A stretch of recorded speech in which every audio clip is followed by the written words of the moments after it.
Drogon soared beneath a sky the color of burning embers, his massive wings carving through the night air with regal ease. He carried on his scales the faint scent of ash and devastation, a permanent reminder of the battles and heartbreak that had shaped him. Far below, the quiet hush of the Great Plains extended in all directions, occasionally interrupted by scattered hills and winding rivers. It was a lonely domain, vast and unclaimed, perfect for secrets that needed time and isolation to grow. He had taken his final flight from King's Landing in a storm of grief, carrying away Daenerys Targaryen's body in his talons, the mother he had known from hatching to near the end of her tumultuous campaign. Once he had left that scarred city, he had no more battles to fight for humans. In the quiet emptiness of the world beyond politics and war, the dragon found a refuge not in the heart of men, but in nature itself. As the days stretched into weeks, he roamed farther north and then east, crossing barren mountain ranges and deep, twisting valleys. Memories of Daenerys's final breath haunted him, a dull ache in some corner of his ancient instincts. But dragons do not cry, nor can they bury their fallen in neat graves. All he could do was carry her for a while, hoping to find a place to keep her memory safe. One day, in a basin tucked away by rugged cliffs, Drogon finally set the pale, lifeless body of Daenerys on a bed of tall grasses. Gently, as if she might awaken, he curled his body around her for a time. He roared at the skies, a sound that shook the valley. Then, with an almost reverent care, he gathered dead wood and dried brush in his jaws, piling them near her body. The flame he breathed was not the furious blaze of war, but a low, controlled inferno that roiled gently. The pyre built around the Mother of Dragons burned for a full night, lighting the cliff faces with flickering orange tongues. When the sun rose, all that remained was a small mound of ash. The wind lifted some of it, scattering the remnants of the Targaryen queen. Drogon extended a claw and scooped what he could of the ashes into the small hollow of a nearby rock formation. It was his final gift, as much as a dragon could give. Time passed. Drogon hunted in that valley, discovered cool springs, and soared overhead in lonely circuits. He defended the small outcropping of ashes when carrion eaters and scavengers came near. Eventually, though, something in him sensed it was time to move on. An older voice whispered to him, a faint echo from the primeval bond of dragons. There was more to do, more living to be done. Soon, he spread his enormous wings, overshadowing the valley below as he launched into the sky. He traveled east, across the Dothraki Sea. Memories flickered of days gone by, of a younger Dany walking on the endless grasslands, learning the ways of the horse lords. Drogon recognized certain plateaus and sweeping hills. He remembered the night sky that had once been full of stars so bright they rivaled the flames of a dragon's breath. He roared once, a lonely sound across the open steppe, and continued on. Eventually, in a remote section of the grasslands where tall, golden grass stretched as far as the eye could see, Drogon settled. It was a place free from recent wars, untouched by the footprints of armies. There, half buried in the soil, he made a discovery that would reshape the fate of dragons, and perhaps all of Westeros and beyond. He had felt it before seeing it, a subtle tug in his mind, a resonance in his blood. When he landed, he sniffed at the ground with curiosity. His talons dug into the earth, pushing aside the tall grass. Then, in a shallow pit, he found the shapes. Half a dozen large eggs, each with a pattern that spoke of a new brood. Scales of red and black and gold glimmered in the sunlight. They were dormant, but warm to the touch, as if they held an ember of life within. It seemed impossible. Dragons were rumored to have died out before Daenerys hatched him and his siblings from stone. These eggs, seemingly placed there by fate, were all that remained of a lineage forgotten, or perhaps hidden away for centuries. Drogon guarded the eggs with fierce devotion. He chased away wolves and prowling lions that roamed the grasslands. He built a nest of bones and brush, circling the eggs protectively. Within days, something in the distant horizon caught his keen eyes. A solitary figure, a single rider on horseback cutting across the plain. Drogon crouched low, his instincts on alert. Yet the rider did not carry a banner or an army. A tattered cloak flapped behind them, and they approached slowly, with no visible weapon drawn. The rider, at a respectful distance, slid off the horse and raised empty hands to show they meant no harm.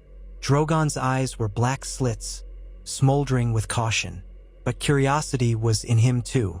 The stranger stepped forward, inch by inch, and then Drogon caught a scent, something reminiscent of Daenerys. A Targaryen whiff, or maybe just a trace of destiny. The figure knelt in the grass. Slowly, a battered gauntlet pulled away, revealing a smooth palm pressed to the earth. It was as if they were paying homage, not to the dragon, but to what he protected behind him. This was Mary's stone, rumored to be one of the last living bastards of House Targaryen, a young woman who had wandered the margins of Essos after hearing tales of the Dragon Queen. She had never claimed her name openly in Westeros for fear of the purges and hunts that befell those suspected of Targaryen blood. Instead, she had stayed hidden, crossing from city to city, searching for any sign of the last dragon. Now her journey seemed to have led her here. She removed a small silver chain from around her neck. At its end was a coin stamped with the dragon sigil, an ancient token minted in old Valyria, or so she believed. She held it out toward Drogon. The great dragon sniffed the air. Recognition sparked in his dark eyes. Gently, carefully, he stretched his neck forward, letting out a curious rumble as his breath washed over Mary's. She neither flinched nor fled. She bowed deeper, pressing her forehead to the grass. A silent understanding passed between them. She posed no threat to the eggs, she sought no harm to the living dragon. For a moment, Drogon recalled Daenerys' gentle hand on his snout, the motherly presence that had guided him. This newcomer was different, less commanding, more hesitant. But still, she carried something that smelled like the old ways, like ancient bloodlines. Days turned into weeks. Mary set up a small camp at a respectful distance from Drogon's nest. He allowed it, for she brought him hunted game, fruit, and the occasional shining trinket gleaned from the plains. She never ventured near the eggs unless the dragon was away hunting. Even then she kept her distance, content to watch from afar. At night, by the flickering light of a campfire, she would murmur old stories, fragments of Valyrian incantations that had once lulled dragon eggs into hatching. She wasn't sure if the words still carried any power, but she offered them nonetheless. In those weeks, Drogon learned the rhythms of this strange caretaker. He watched her gather wood and water, nurse small wounds on her horse, and practice with a short bow sheet fashioned from local materials. She was hardly an expert, but she was determined, driven by something beyond mere survival. In the hush of twilight, Drogon often allowed her to approach. He would lower his massive head, letting her run a hand along the curve of his jaw. The first time her palm touched his scales, an electric thrill coursed through both of them, a promise of alliance, an echo of the bond he had once shared with Daenerys. As the nights grew colder, Drogon found himself breathing gentle warmth onto the eggs. It was a paternal gesture, though dragons did not typically show paternal instincts. The old song said that a dragon father's role was fleeting at best, yet there he was, enthralled by the prospect of new life. Maerys assisted in her own way, piling small wooden frames around the nest to keep in the heat. She hummed lullabies in a mixture of broken common tongue and high Valyrian, sounding ancient and haunting across the silent plains. Then came a night of fire and wind. A thunderstorm gathered on the horizon. Lightning split the sky, illuminating Drogon's black wings as he stood guard over the eggs. Rain hammered down, threatening to drown the valley in mud. Mary scrambled to reinforce the nest, securing it with rope and stakes. With each bolt of lightning, Drogon roared a challenge to the storm, as if commanding the heavens to spare his brood. In the midst of this tempest, something extraordinary happened. The largest egg, etched with veins of crimson and gold, began to shake. A faint crack appeared along its shell, branching like a tiny river. Steam or smoke seemed to curl from within, as if the creature inside possessed a heat all its own. That single crack grew, accompanied by a soft peeping sound unlike any roar. Drogon's enormous head swung over the egg, his nostrils flaring in alarm and wonder. Mary stood behind him, drenched in rain, eyes wide in amazement. The thunder roared, lightning illuminated the nest again, and then the shell shattered. From within emerged a small, scaly head, eyes blinking in the wet night. The hatchling was black as midnight, with flecks of gold glimmering along its spine. It let out a shrill cry, more fragile than Drogon's roar, but full of life's first demand, "Feed me." Drogon exhaled a soft plume of smoke, a fatherly murmur. It was the beginning of a new age. Over the coming days, more eggs hatched. 6 in total. Each dragonling bore unique colors and patterns as if pieces of the old Targaryen banners had come alive. One was a fierce red with black horns curving proudly. Another was pale silver with streaks of emerald. A third glinted like polished bronze, and so on, a rainbow of scaled fury in miniature. They tumbled and played around the nest, baring their sharp little teeth, squeaking out challenges to each other and to the wide world. Maerys, dwarfed by Drogon's presence but essential in her own way, found herself tending to these newborn dragons. She hunted smaller game, rabbits, birds, and placed them near the hatchlings. At first, Drogon watched her with suspicion, but gradually he relented, allowing her to feed them under his vigilant gaze. The bond deepened. Maerys discovered she could approach the hatchlings, run a careful hand along their tiny spines, and murmur the same lullabies she had once offered the eggs. A feeling of reverence settled over the valley. It was as if the world outside no longer mattered. The dragons had returned in force. Their existence was a secret kept by the wind and the grass and one lone Targaryen bastard who had come to pay homage. But secrets rarely remain hidden. Word of Drogon's presence trickled through the plains. Merchants passing far on the horizon glimpsed a dark silhouette in the sky. Dothraki scouts spotted an otherworldly fire glowing at night. Rumors grew, carried by frightened whispers, that the Black Dragon of Daenerys still lived and that he was not alone. Curiosity and greed have always been powerful motivators. Soon enough, a band of would-be hunters arrived, lured by the promise of capturing a dragon. They came at dusk, 6 men with crossbows, riding light horses. They approached Maerys' small camp, expecting an easy raid. But Drogon heard them first. With a roar that shook the tall grass, he descended upon them before they could land a single arrow. Flames engulfed horses and men alike, a swift judgment for their hubris. The survivors fled in terror, their screams echoing in the twilight. Maerys could not sleep that night. She sat by the nest, watching the hatchlings scramble around in the dying firelight. The memory of those men haunted her. Would more come? Almost certainly. She looked at Drogon, who stood watch at the edge of the encampment, smoke curling from his nostrils. A single thought burned in her mind: these dragons must be protected. If others discovered them, armies would swarm, seeking to claim or kill them. The new era of dragons could be snuffed out before it even began. Yet the urge to hide them away forever did not sit well with her. Dragons were meant for the sky, for the wide world. Daenerys had once dreamed of restoring her family's legacy, believing that dragons were the rightful rulers of the realm. Maerys had never dared to dream that far, but perhaps something of that vision lived on in her blood.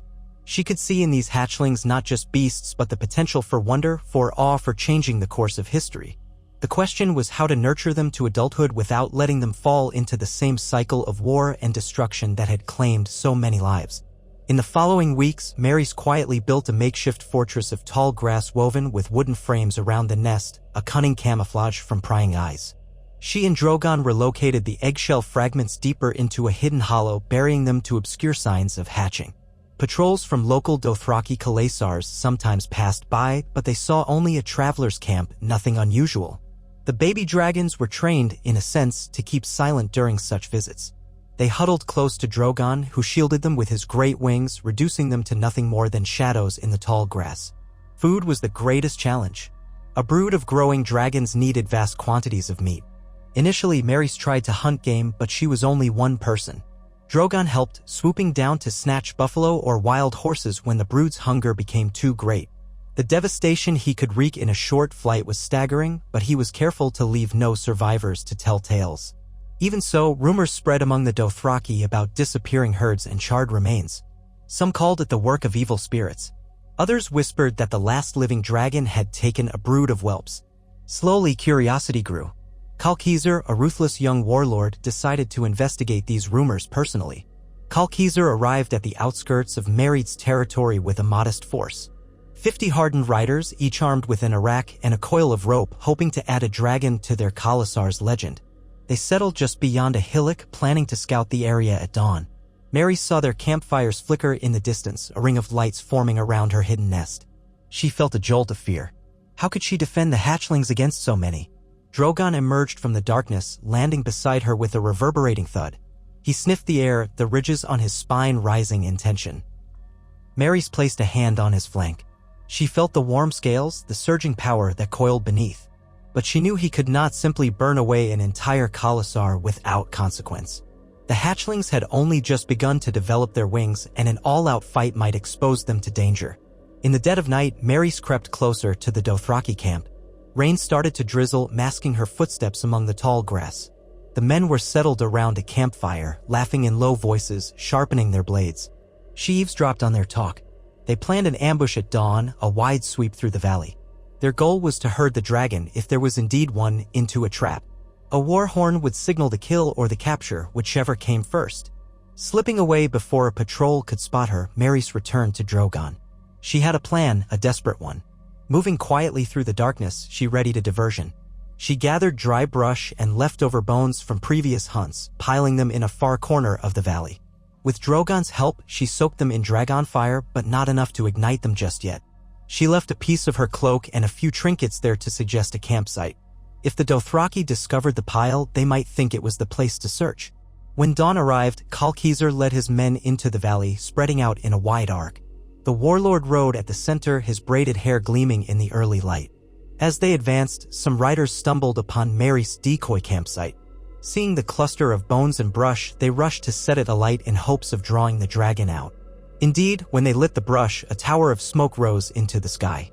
Believing their plan was working, the riders signaled to Keezer. That was the moment Drogon unleashed his fury from behind.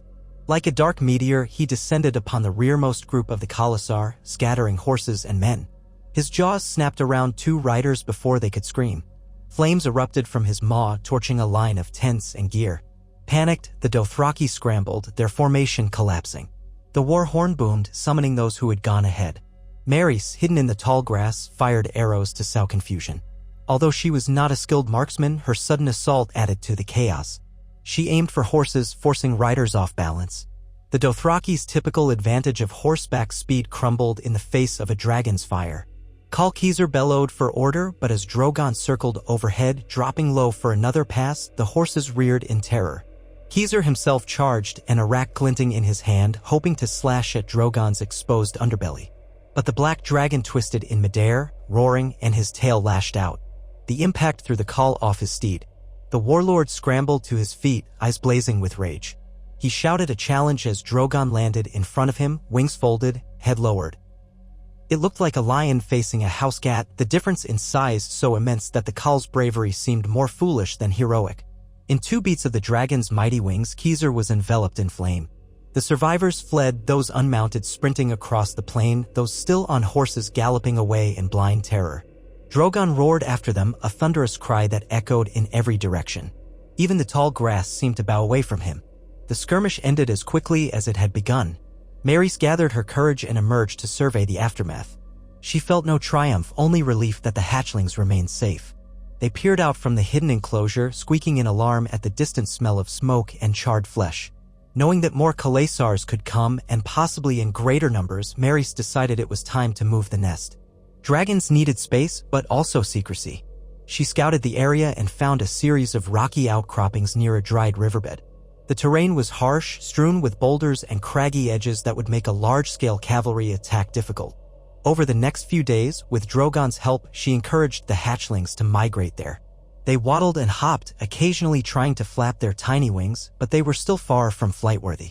Droplets of black blood occasionally smeared on the rocks, nicks they earned in their stumbling journey. In this new hideout, a ragged labyrinth of stone, Mary's and Drogon expanded the nest. They found a wide, sheltered cave where warm currents from beneath the earth drifted through cracks in the floor. It was an ideal place for dragons to grow. Here, she continued feeding them, teaching them to hunt small prey that wandered too close. Slowly, she guided them on short hunts at dusk, letting them chase after rodents or birds under the watchful gaze of their father. Weeks turned to months. The hatchlings grew rapidly, their bodies lengthening, wings unfolding to broader spans. Mary's named them each according to their temperament and coloration. The black and gold one, first to hatch, she called Imperio. And the fiery red she dubbed as Rena. The silver emerald was Selrax. The bronze-laced one, Arrivas. The smaller black one, tinted with purple, she named Kairos. And the last, a cobalt-hued WIRM with silver streaks, was Seralith. They responded to their names with chirps and hisses, forging a bond with Mary's that was unlike anything she had ever known. It was both terrifying and wondrous to care for such powerful creatures destined to outgrow her in both size and might. No matter how deeply Mary's wanted to remain hidden, the world had other plans. News spread across the Dothraki Sea of an attack on Kalkizer's men. Accounts varied wildly. Some said it was a demon from the sky, others insisted it was a living dragon with half a dozen offspring. Over time, these rumors drifted westward, eventually reaching the free cities of Essos. Mercenaries, traders, and adventurers started to talk about the possibility of capturing or bargaining for these rumored dragons. Golden promises were made. Kings and lords would pay fortunes for a living dragon, enough to conquer entire continents. Across the narrow sea, in the fractured remains of King's Landing, still recovering from the wars and upheaval, a new rumor took root in the alleys and the taverns. Daenerys's last dragon was not only alive but breeding. Some small folk repeated these tales with a mixture of dread and hope. The dragon's mother had been both a liberator and a destroyer in their eyes. What would these new dragons mean for a realm still uneasy under shifting rule? In Old Town, archmasters debated the validity of the claims. They pointed to historical records suggesting that dragons rarely multiplied far from volcanic regions like Valyria. But a few quiet voices reminded them of how Daenerys's dragons had hatched in the Red Waste, far from typical nesting grounds. Magic had returned in unpredictable ways. The Citadel, steeped in knowledge and caution, decided to send a discreet observer to investigate, someone adept at blending in and uncovering the truth. That observer was a young maester named Aelores, newly forged in the Citadel, known for her inquisitive mind and skill in cryptic lore. She sailed from Old Town to Volantis, traveling north by caravan until she reached the fringes of the Dothraki Sea. There, under the guise of a wandering scholar collecting local myths, she began to ask questions. Had anyone seen the dragon or the rumored brood? Some said yes, others scoffed. With each tale, Aelores pieced together a rough map pointing to the stony ravines near a dried riverbed. She approached carefully, aware that a lone dragon could reduce her to ashes in a heartbeat, but determined to discover the truth.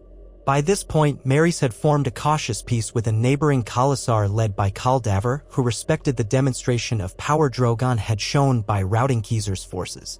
Daver had no desire to challenge a brood of dragons. Instead, he saw an opportunity. If he treated Marys and her dragons with deference, perhaps he could negotiate an alliance. With dragons at his side, he could unify or conquer other Khalasars. When he sent an envoy offering tribute in the form of fresh horses and spices, Marys accepted politely but made no firm promises. She knew well the dangers of being entangled in Dothraki rivalries. Yet she also recognized that forging alliances might be necessary. The dragons, rapidly growing, would soon need more than small game. They would need entire herds. They would need space to hunt and fly. And they would need to be protected from the armies that, sooner or later, would come seeking to destroy or enslave them. If the Dothraki could be persuaded to guard them, it might buy valuable time until the brood was strong enough to defend itself. While exploring the rocky terrain one morning, Marys caught sight of an unfamiliar figure in a gray cloak. The person was crouched near a shallow spring, apparently studying dragon tracks in the mud. Instinctively, she reached for the dagger at her belt. She crept forward, heart pounding. Drogon was away hunting with two of the older hatchlings, leaving only the younger ones in the cave. She had to be careful. The figure rose, pushing back the hood to reveal a woman in simple attire. She wore the chain of a maester around her neck, an odd sight in the Dothraki Sea. Aelores, for her part, had not expected to encounter anyone so quickly. She froze when she saw Marys approaching, but raised her hands in a gesture of peace. Marys noticed no visible weapon, only a satchel bulging with scrolls. "My name is Aelores," the maester said, her voice steady despite the tension. "I mean you no harm. I am here to learn." Marys studied her, trying to gauge if this was a trap. The tale said maesters served the realm's lords, that they might harbor secret agendas. Yet this one appeared sincere, almost reverent as she glanced at the enormous footprint left by Drogon in the earth. "Why are you here?" Marys asked. "I've heard stories," Aelores replied. "Dragons. A new brood. I came to see if it was true." "Stories like that get people killed," Marys warned, stepping closer, the dagger still in her grip. "And they put my brood in danger." Aelores nodded. "I understand. But knowledge is my calling. If the dragons have truly returned, it changes everything. I wanted to witness it, to document it. To advise, if you'd have me." A soft chirping sound came from behind Marys. One of the younger dragons, Kairos, peeked from the mouth of the cave, curious about the newcomer's voice. Aelores' eyes went wide. She took in the sight of a living, breathing, albeit still small, dragon. She bowed slightly, an old gesture of respect often reserved for kings or sacred creatures in certain Essosi cultures. Marys' gaze flicked to Kairos. She sheathed her dagger, though her posture remained tense. "You'll keep your distance," she said. "If you betray us, Drogon will not spare you." Aelores agreed, her voice earnest. I swear it. I have no lord but knowledge. I'll do what I can to help you protect them if that is indeed your goal. Thus began an unlikely partnership. Over the following days, Mary showed cautious trust toward Aelores, allowing her limited access to the brood under her watchful eye. Aelores marveled at the dragons, taking notes on their diet, growth, and behavior. She offered suggestions drawn from ancient records about raising dragons, foods that stimulated their flame production, exercises that strengthened their wing muscles. Some of this knowledge was theoretical, gleaned from half-burned scrolls in the Citadel's restricted sections, but it proved valuable. Mary's found the hatchling's stamina improved noticeably when she followed certain feeding regimens. Drogon, returning from a hunt, was initially hostile toward Aelores, regarding her as an intruder. But the maester was careful never to approach him directly, always keeping a respectful distance. She offered small gifts of knowledge, mixes of herbs that aided digestion when sprinkled on meat, for example. Over time, Drogon's aggression lessened, though he never truly accepted her the way he had accepted Mary's. He was, after all, the dragon who had watched humans betray his mother and wage war against her. Trust did not come easily. In the nights, Aelores shared news from beyond the Dothraki Sea. The Seven Kingdoms were in a fragile truce under a new ruler, the remnants of old loyalties and grudges simmered beneath the surface.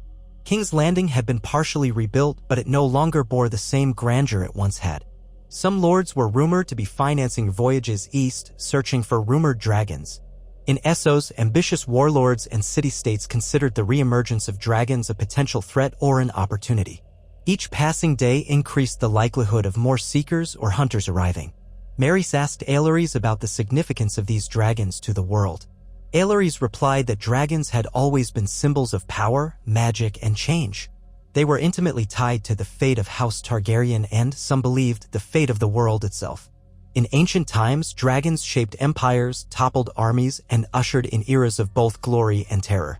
Now, with half a dozen new dragons emerging, the realm stood on the brink of yet another great turning. Whether it would lead to prosperity or devastation depended largely on how they were raised and by whom. The weight of that responsibility bore down on Maerys. She had never asked for such a burden. She was no queen, no conqueror. She was a bastard hiding from her own heritage to survive. Yet here she was, caretaker of Drogon's brood, possibly the last chance for dragons to thrive again in a world that had nearly destroyed them. The thought both humbled and frightened her. One evening, Aelores approached Maerys with an urgent request. "We need to think about forging alliances beyond the Dothraki," the maester said. "You can't stay hidden here forever. The dragons will outgrow these caves. And as soon as they start flying, everyone within 1,000 miles will see them." Maerys nodded, staring at the flicker of firelight reflecting in Emberion's eyes. "I know," she sighed, "but who can we trust?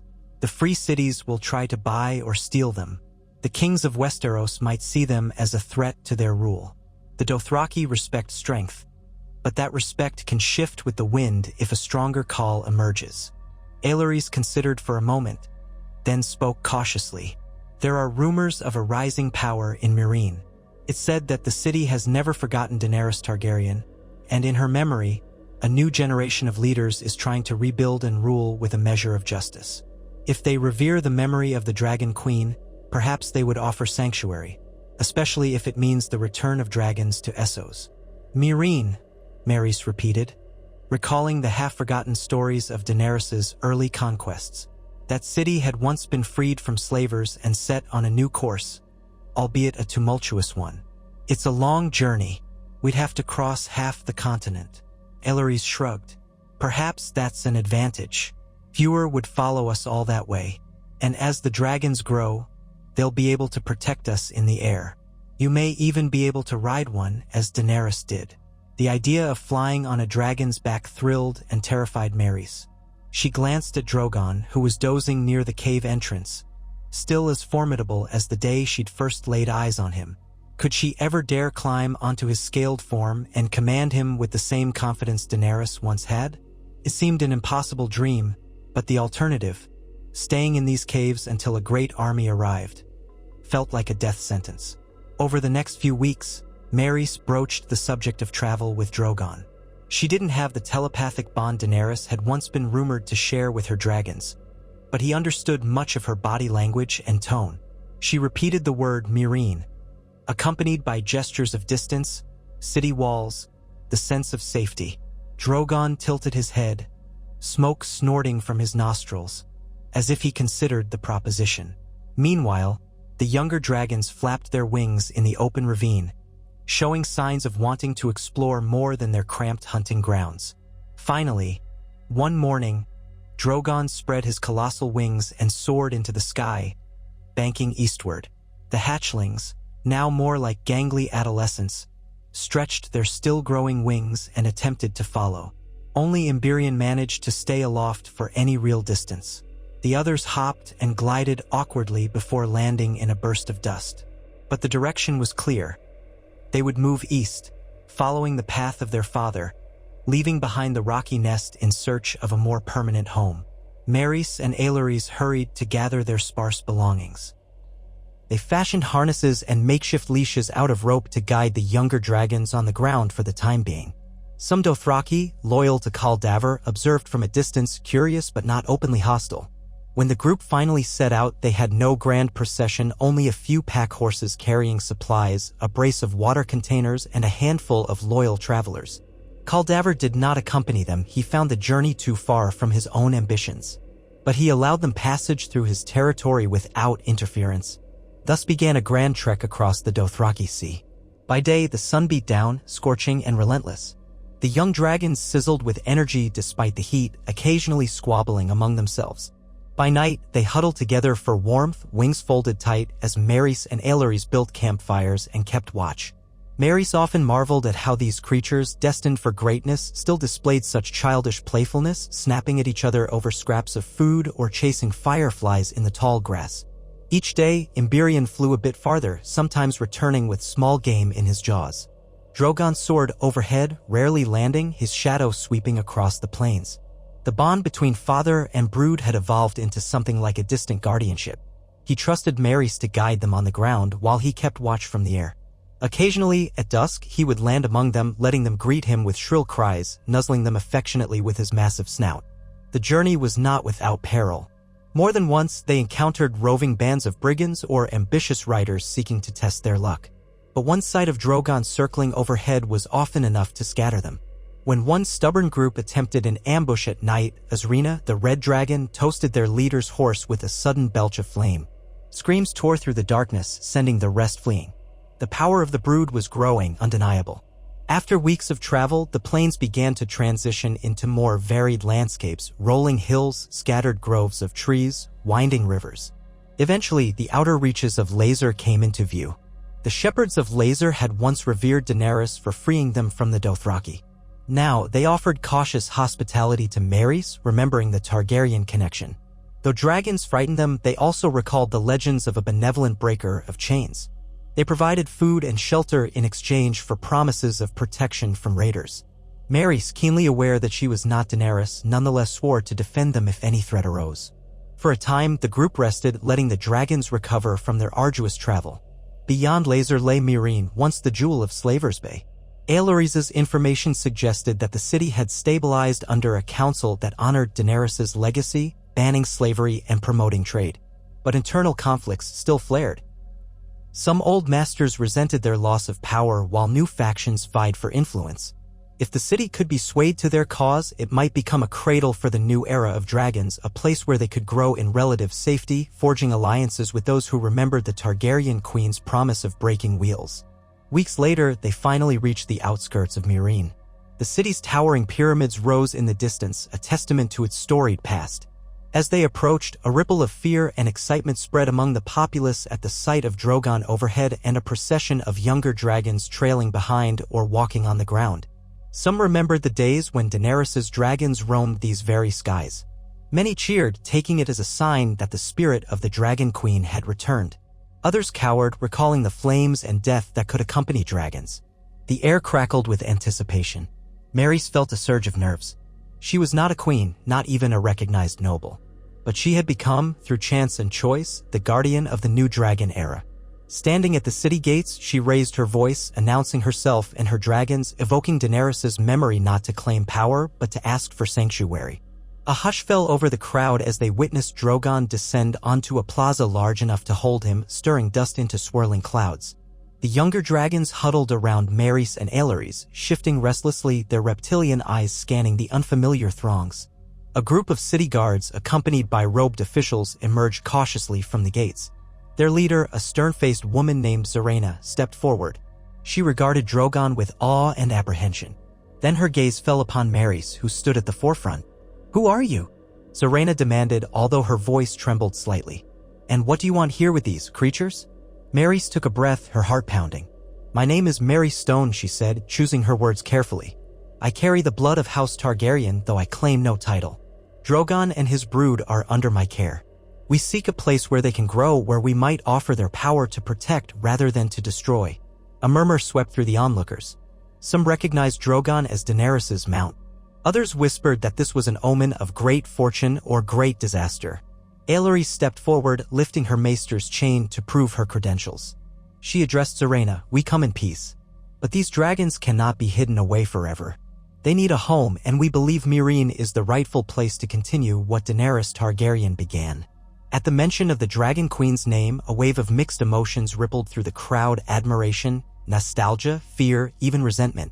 Zarena's eyes flicked from Aelys to Maerys. "We remember Daenerys," she said cautiously. "Some here still pray to her memory. Others bear scars from the wars that followed." Maerys could only nod. "I'm not here to rule," she emphasized. "I'm here to safeguard these creatures who carry her legacy. And if Meereen will have us, we can defend the city in return." Zarena seemed to weigh this. After a tense pause, she gestured for them to enter. "We will take you to the council. They will decide. But no harm must come to our people." Maerys agreed, feeling the weight of countless eyes on her. With Drogon striding behind and the 6 young dragons in tow, they made their way through the city gates. The streets bustled with curious citizens leaning out from windows or pressing against each other to catch a glimpse of the fearsome, legendary beasts. Fire and wonder hung in the air like a spell. In the city's great square, not far from the largest pyramid, they halted. Members of the ruling council gathered, exchanging uneasy glances. Their spokesperson, a dignified elder named Beneth, stepped forward.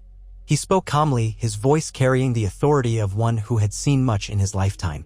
"We welcome you under a banner of truce," he began. "Daenerys Targaryen is remembered here, and many hold her in great esteem for ending slavery. Yet we have also endured much bloodshed from within and without. We must know your intentions." Maerys inhaled, feeling the hush around her. "We want only a place where the dragons can grow without fear of constant attacks. We offer their strength in defense of the city should it face any threat. But I will not let them be used to conquer or oppress. If that is your aim, we will leave." Beneth exchanged a glance with his fellow council members. Some frowned, others nodded thoughtfully. Drogon snorted, a puff of smoke drifting into the air. The younger dragons shifted, their scales glinting in the midday sun. At length, Beneth spoke again. "Meereen remains vulnerable. Forces from Yukai, new warlords, and would-be slavers continue to test our borders. If we can rely on your dragons for protection, we can end.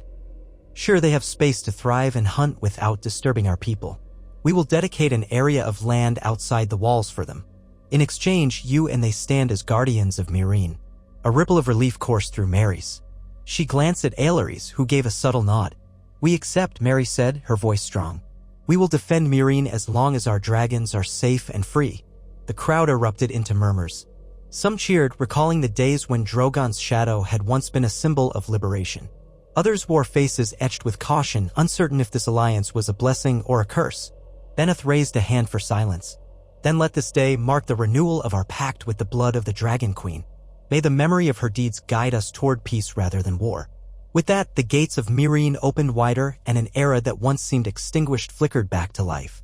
Dragons, both grand and fledgling, re-entered the city that had once witnessed the impossible, the rise of Daenerys Stormborn. Now it welcomed another caretaker of dragons, a young woman who carried the Targaryen flame in her blood. The crowd parted to let Maerys lead the way, and Drogon's roar reverberated through the stone streets, a sonorous herald of a new age. Little did they know how swiftly the outside world would react. The eyes of kings, queens, warlords, and peasants alike would soon turn to Meereen, where the black shadow of Drogon and the bright scales of his brood-sword above the pyramids. A clarion call resounded across land and sea. The dragons had returned, and with them the possibility of forging or shattering empires. Maerys had taken but the first step on a precarious path, armed only with a steadfast heart, a maester's counsel, and the flickering memories of a queen she had never met. Yet as Drogon perched atop Meereen's tallest pyramid that evening, wings outstretched to the setting sun, it felt as though destiny itself was breathing fire into the twilight sky. Night fell across Meereen with the hush of a held breath. High upon the tallest pyramid, Drogon settled his massive bulk, peering down at the city he had once soared over with Daenerys on his back. Mary stood below with Aelys, gazing up at the black silhouette etched against the moonlit sky. Even after all the weeks of travel and danger, she could scarcely believe this was real, that the famed city of Meereen was granting them sanctuary. The council members had dispersed hours ago, leaving Marys and Aelys to attend to the dragons. The 6 younger ones, Imberion, Azrina, Selrax, Arivas, Kairos, and Seralith, had been led outside the city walls near the patch of land the council had promised would serve as their enclosure. Stone barriers, remnants of old fortifications, formed a partial boundary. Workers were already scrambling to erect sturdier defenses to keep the dragons from wandering too close to the city streets. By torchlight, Marys guided the brood. They were restless, chuffing and hissing at these unfamiliar surroundings. Imberion, the black and gold who had hatched first, stretched his wings in a show of dominance as if to claim the territory for himself. Azrina darted behind him in an alert crouch. Selrax lifted his angular head to the stars, letting out a curious trill. Arivas sniffed around a stack of stone blocks, scraping at them with his claws. Kairos flicked his purple-tinged tail nervously while Seralith prowled in slow arcs as though scanning for threats. Aelys stood nearby, scribbling notes on a parchment by the light of a small lantern. The maester's hands shook with excitement. She was witnessing living history, young dragons in the heart of Meereen, a scenario that would have been dismissed as impossible just a few months ago. Mary stepped closer to the brood, softly calling their names. Each responded in its own way. Imberion let out a breath of smoke. Azrina flicked her tail. Selrax turned to regard her with bright emerald eyes. She offered chunks of raw goat meat, which they snatched up greedily. The sight of them feeding under flickering torchlight filled her with both pride and apprehension. They were so magnificent, so full of possibility, and so perilous. One misstep might turn them against the very people offering them refuge. High above, Drogon gave a low rumble that shook the air. The younger dragons looked up as though receiving some paternal guidance from that distant vantage. Then, satisfied that his offspring were as safe as could be, he extended his colossal wings, launching himself into the night sky. Marys felt a pang of both relief and longing. Drogon was their protector, but also a creature of fierce independence. He came and went as he pleased, answering only to whatever ancient instincts he held. Finally, the city quieted. Guards at the perimeter lit braziers, stationing themselves at intervals along the walls. Whispers drifted through the darkness, curious onlookers speaking of the dragons in tones of awe or worry. Marys laid out blankets and made a small camp for herself near the brood. She dared not leave them alone tonight, not when tension and uncertainty laced the air. Aelys approached, kneeling beside her with cautious grace. "We have so many things to arrange," the maester murmured. "A proper feeding schedule, a steady supply of livestock, and training for the city guard in how to behave around dragons." Marys nodded, her eyes heavy-lidded with exhaustion. "We'll do what we must. I only hope Meereen's resources can handle the burden once these dragons grow bigger. They eat more every day." Aelys pursed her lips. "We'll negotiate. The council wants protection, and they know they must pay for it somehow." For a time, neither spoke. They listened to the hush that fell over Meereen, a city still uncertain whether dragons heralded salvation or destruction. At last, Marys lay down. Her dreams that night were filled with swirling images. Daenerys astride Drogon, flames licking across a battlefield, and her own reflection mirrored in a dragon's black eye. When morning came, Meereen bustled with life. Bells tolled from high towers, summoning citizens to their daily tasks. Market stalls opened, offering all manner of fruit, spiced meats, and baubles from distant lands. Children whispered about dragons, peering around corners to catch a glimpse of the fabled beasts. Some were disappointed the young dragons weren't large enough yet to carry off entire herds, while others shivered at the mere sight of a scaled tail flicking behind a wall. Bennett soon arrived with a small escort, greeting Marys with a respectful bow. He told her the council wished to discuss matters quickly. "We must outline our mutual responsibilities," he said. "Our people need to know how this alliance will function, and we need to address the city's morale. Not everyone trusts dragons." Marys understood the unspoken caution. "I want only to keep the brood safe and do right by those who gave us sanctuary," she replied. "But yes, we must be clear about what's expected." Bennett nodded and led her toward the Great Pyramid's council chamber. On the way, they passed murals depicting Daenerys Targaryen's liberation of the city. Broken chains, freed slaves lifting torches in triumph, and faint outlines of Drogon in flight. Mary's felt an odd pang in her chest. She had never met Daenerys, never shared her cause, and yet here she was, carrying on a legacy that still shaped entire kingdoms. Inside the chamber, robed officials and merchants gathered around a long table. They regarded Mary's with differing expressions, some curious, some wary, some openly relieved. Benneth took the central seat and opened the meeting. "We must formalize the alliance," he began. "Meereen recognizes that Mary Stone and her dragons carry on Daenerys' line. We offer them sanctuary.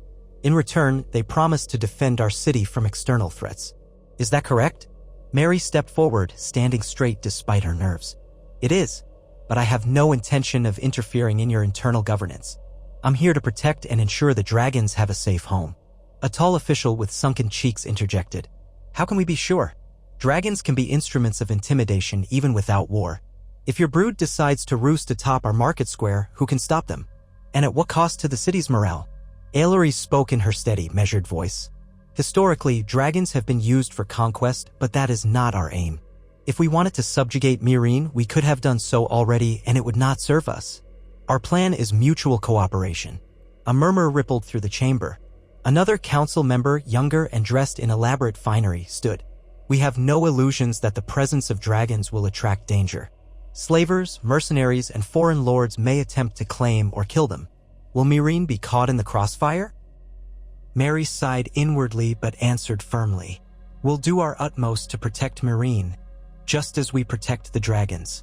Any threat that comes will face our combined defense." Benneth raised his hand for quiet. "Then let us proceed under those terms.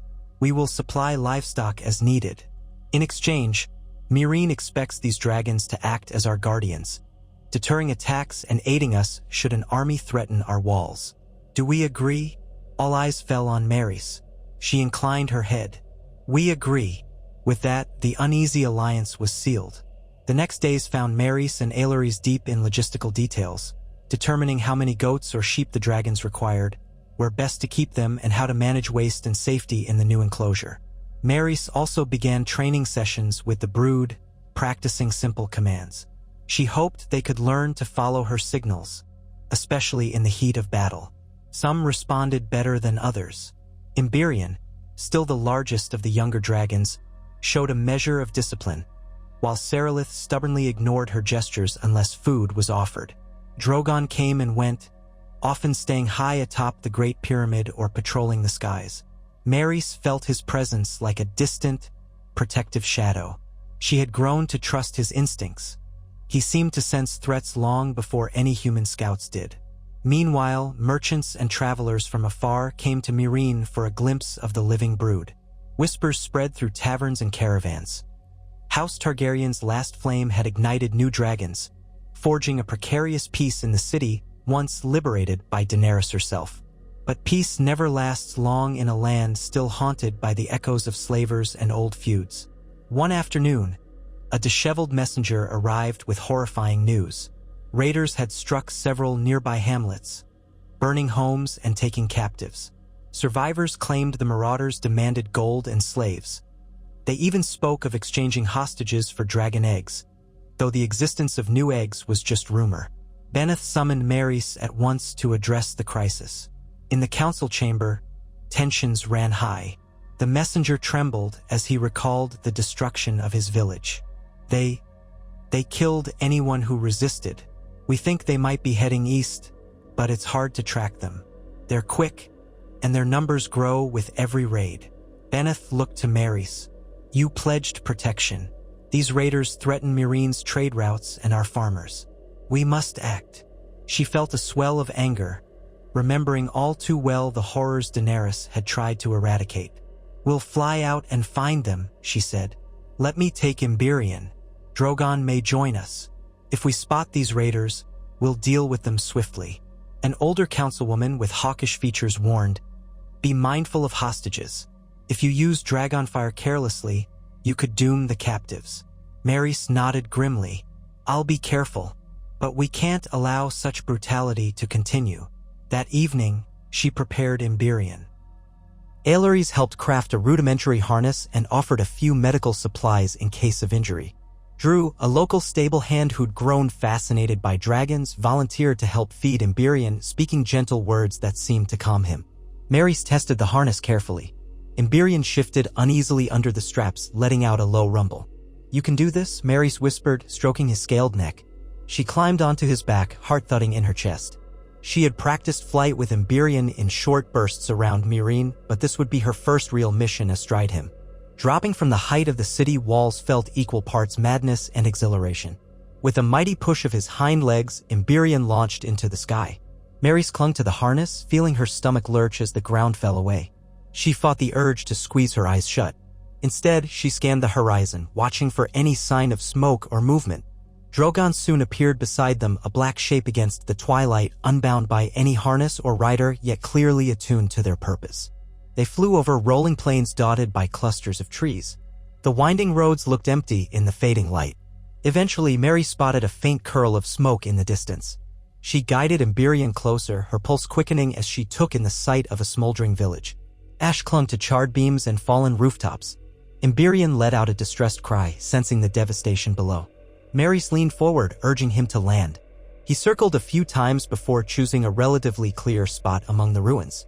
She dismounted, coughing against the lingering haze. Bodies lay scattered, some half-burned, others showing signs of having been cut down. Her eyes stung at the brutality.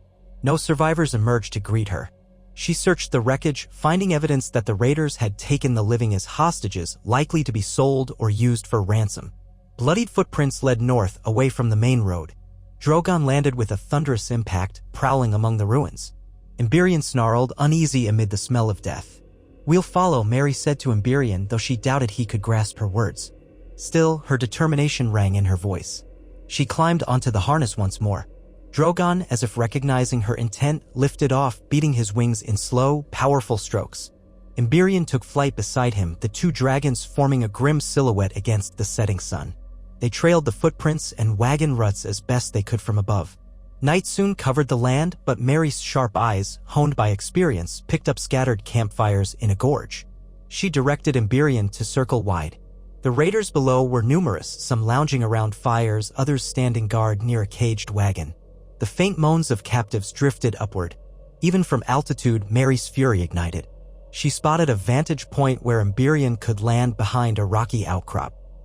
Drogon glided overhead like a living shadow, silent and fearsome.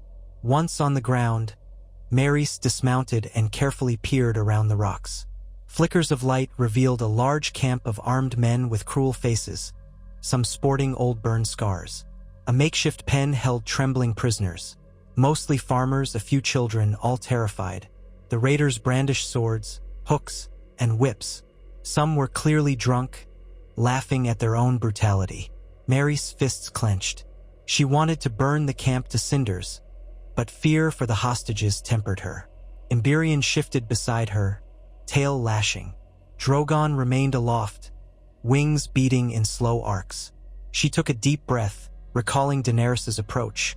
Fear was useful, but it had to be wielded with precision when innocents were at stake. Stepping into an opening, Maerys raised her voice. "Release your captives. Surrender now or face Dragonfire." Startled shouts erupted. Men snatched up weapons. One scarred raider stepped forward, dragging a captive by the hair. "You dare threaten us? We have your precious hostages. One move and they die." Mary's grip tightened on the simple blade at her belt. She glanced at Emberion, who growled, a wisp of flame curling from his nostrils. Above, Drogon roared, shaking the gorge walls. The captives cried out in fear. Tension stretched taut as a drawn bowstring. "We don't want to harm the prisoners," Mary said, trying to keep her voice steady. "Set them free, and we'll spare your lives." The scarred raider barked a laugh. "Spare us? Oh, that's rich. We've heard rumors of your dragons, but we're not fools. Come closer and we'll cut every throat here."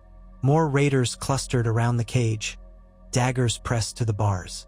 Emberion hissed, wanting to strike, but Maerys raised a hand, holding him back. She tried to plan. If she commanded Drogon to swoop in, the hostages might be the first to burn. Suddenly, a whistle cut through the air. A troop of Meereenese soldiers, likely having followed Drogon's aerial path, was arriving from the ridge. Arrows flew, striking 2 raiders. Screams echoed. Chaos erupted. The scarred raider roared an order for his men to kill the prisoners. Maerys lunged forward, dagger in hand, while Emberion unleashed a narrow burst of flame that scorched the ground between the cage and the raiders, forcing them to recoil. One of them managed to slash a captive's arm, but was felled by an arrow before delivering a fatal blow. Drogon descended in a torrent of rage, bathing part of the camp in fire. Raiders scattered, some already aflame, others diving behind rocks. Mary sprinted toward the cage, cutting down a man who lunged at her. Blood spattered her boots. She fumbled with the iron lock, her heart hammering. Another raider closed in, but Emberion leaped between them, snapping his jaws around the attacker's torso and ending the threat with savage efficiency. Finally, Maerys forced the lock open and the prisoners spilled out, sobbing, huddling against each other in terror. She urged them toward the cover of the rocks where Myrini's soldiers hurried to guide them to safety. Meanwhile, Drogon and Emberion savaged the remaining raiders, their flames lighting the night in ghastly hues of orange and red. The few that tried to flee were cut down by archers on the ridge. When the last of the raiders had either died or surrendered, the night fell eerily silent except for the crackle of fires and the moans of the wounded. Mary stood amid the destruction, blood pounding in her ears. Bodies of the slain lay twisted on the ground, the air thick with the stench of burned flesh. The rescued captives huddled together, eyes wide and haunted. A Myrini's officer approached, saluting. "We arrived as soon as we saw Drogon overhead. Are you unharmed, my lady?" Mary grimaced at the honorific, not feeling much like a lady. She wiped sweat from her brow. "I'm fine. Thank you for coming.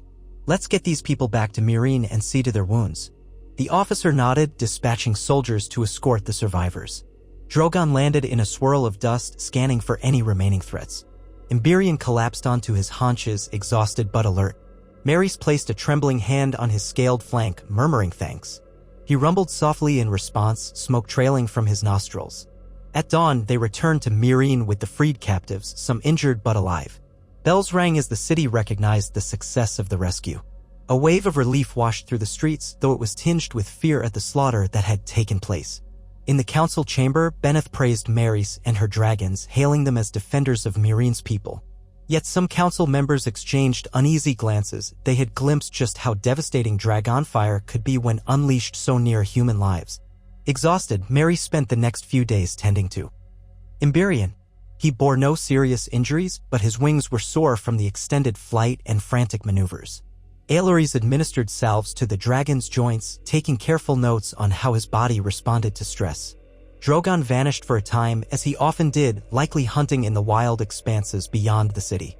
Rumors of the rescue spread quickly both in and outside Meereen. Travelers carried stories of dragons defending common folk, stoking a mixture of admiration and dread in surrounding regions. Some whispered that a new Targaryen queen was rising, though Maerys rejected such titles, seeing herself more as a caretaker than a ruler. Still, the city's needs did not relent. The brood continued to grow, devouring goats, sheep, and the occasional cattle. Maerys worried about how Meereen would sustain them all in the long term. Trade caravans brought extra livestock, which the council partially funded, but the cost mounted. Meanwhile, the brood's personalities became more defined, as Rhaena displayed a temperamental streak, often lashing her tail if approached without caution. Selrax grew lean and swift, favoring high flights over the city. Arivas, more stoic, seemed to watch everything carefully. Kairos and Seralith, once shy, showed surprising boldness when chasing prey. Beyond the city, the world stirred. Envoys arrived from Astapor and Yunkai, each with their own agendas. Astapor, teetering between freedom and old slaver factions, asked for Maerys' support in quelling internal strife. Word of her rescue missions had made them hopeful that the dragons might intervene. Yunkai's new power brokers, calling themselves the Phoenix Masters, sent polite but coolly worded letters claiming they had no designs on Meereen, though few believed such disclaimers, especially with dragons now roosting in the city. In the midst of these shifting alliances, an unexpected worry surfaced in the enclosure. Emberion and Rhaena began showing signs of mating behavior months earlier than Maerys or Aelorys had anticipated. Emberion puffed his chest and performed midair dances, while Rhaena alternated between flirtatious roars and aggressive hisses. If Azrina laid eggs, the political storm around Meereen would intensify beyond measure. New dragons, unhatched, would be prizes for every cunning lord or unscrupulous cell's word in Essos and beyond. Mary spent uneasy nights pondering what to do. Could she conceal any new eggs? Could she protect them from those who would steal or destroy them? And was it even right to bring more dragons into a world still reeling from the chaos they could unleash? She found some solace in conversation with Aelores, who continued her research. In Valyrian legends, dragons often chose their mates sooner than expected if they sensed changes in their environment, the Maester explained. Perhaps the proximity of a large city, the excitement of battle, it's hard to say. But we should prepare. Mary sighed, staring at Azrina through the enclosure bars. The red dragon swung her head, letting out a short burst of flame that illuminated the dusk. We'll protect any eggs she lays, Mary said. But we must be ready for what it means. People will come for them. As if in response to her words, a messenger arrived from the port that very evening. According to the harbor master, a fleet of galleys bearing Lannister flags had appeared off the coast. They claimed to be traders from Westeros, but tensions ran high. No one missed the significance of that lion banner. Once House Lannister and House Targaryen had been locked in brutal conflict. Could these so-called traitors be scouts or spies? Beneth called an emergency council session. There, a short, sunburnt Westerosi man stood before them, insisting he was merely a merchant seeking exotic goods. Mary studied his eyes and saw a shrewd calculation there. She asked why a Westerosi merchant would sail under Lannister flags instead of a personal sigil. He shrugged, spinning some tale about buying the flags cheaply at King's Landing. It rang false to her ears, but Meereen's council was reluctant to provoke conflict with a foreign power. Still, Mary's made it clear that the dragons would remain off-limits. Any attempt to buy, capture, or harm them would be met with swift retaliation. The merchant feigned surprise, proclaiming he had no interest in dragons. She did not entirely believe him. 2 nights later, an alarm sounded in the enclosure. Guards rushed in to find a figure dressed in dark clothes, carrying a crossbow with specially forged bolts. Before the intruder could fire, a guard tackled him. Under torchlight, the would-be assassin snarled, cursing dragons and Targaryens alike. He carried a small medallion of a lion's head. The Lannister flags had been no coincidence. Mary's felt a cold fury. She had expected trouble eventually, but not so soon. If word of potential dragon eggs spread further, more assassins would come from more corners of the world. She instructed the guard to lock the intruder away until the council decided his fate. Drogon, perched overhead, gave a hiss that sounded almost like approval. In response to this threat, the council doubled the guards around the enclosure. Maerys and Aelores took shifts monitoring the brood at night, ensuring no one slipped in with malicious intent. Tensions rose. Some Meereenese doubted whether harboring dragons was worth the risk. Others argued that the city had never been safer from foreign armies. As the days lengthened into weeks, the brood continued to develop. Azrina indeed displayed nesting behaviors, gathering bits of bone and charred wood in a secluded corner of the enclosure. She snapped at any caretaker who ventured too close, even Maerys on occasion. Her underside grew slightly distended, suggesting eggs might soon be on the way. Emberion hovered near her, letting out low rumbles if other dragons approached. Throughout this time, invitations or commands for Maerys to attend matters beyond Meereen poured in. A rebellious slaver faction in Astapor pleaded for the dragon's intervention. The city of Volantis sent an emissary curious about forging a trade pact in exchange for privileged viewings of the brood. Even bravos whispered about a possible loan or alliance, the Iron Bank never missing an opportunity. Maerys found herself attending endless meetings, writing letters late into the night, all while trying to maintain the fragile balance of meager resources for the dragons. And still, the memory of that brutal battlefield rescue lingered in her mind. She recalled the look of terror on the captives' faces when they saw Drogon's fire. As noble as her intentions might be, the reality of unleashing dragons among mortal men was fraught with horror. Each time she gazed upon Emberion's gleaming scales, she felt a pang of responsibility. A single misstep could doom entire villages. The line between savior and destroyer was perilously thin. Then came the day that changed everything once more. A watchman rushed to the council, crying that an immense army marched out of Ukai under the banner of the so-called Phoenix Masters. Spies confirmed that they had hired sellswords from the Golden Company, a feared mercenary force rumored to have thousands of skilled fighters. Catapults and ballistae were being prepared, presumably to challenge dragons in open combat. Panic spread through Meereen. Beneth called upon Caldaver, who had once allied with Maerys, begging him to ride out with his Dothraki. The laser shepherds, too, offered a small contingent of archers. Yet the numbers paled in comparison to what Yunkai was rumored to field. Some worried that Azrina's potential egg-laying would leave her grounded at a critical time. Others pinned all hopes on Drogon's legendary might. Intense war councils, Maerys, Aelorys, and Meereen's commanders devised a plan. They would confront the Yunkish army outside the walls, using dragons to disrupt their formation while the Dothraki flanked. Meereen's own garrison would hold the city in case of a siege. Yet no one overlooked the possibility that Yunkai's ballista bolts could fell or injure even the strongest dragon. When the day of battle dawned, the plains before Meereen shimmered with heat. Yunkai's vanguard advanced in orderly ranks, siege weapons rolling behind them. Thousands of foot soldiers bristled with spears, archers at the ready. At the forefront waved the Phoenix Master's new standard, a golden harpy rising from flames. The ominous silhouette of scorpion-like siege engines glinted in the sun, each designed to hurl massive bolts capable of piercing dragon scales. Mary stood atop Meereen's walls, Emberion at her side, his wings twitching with tension. Drogon soared overhead, letting out thunderous roars.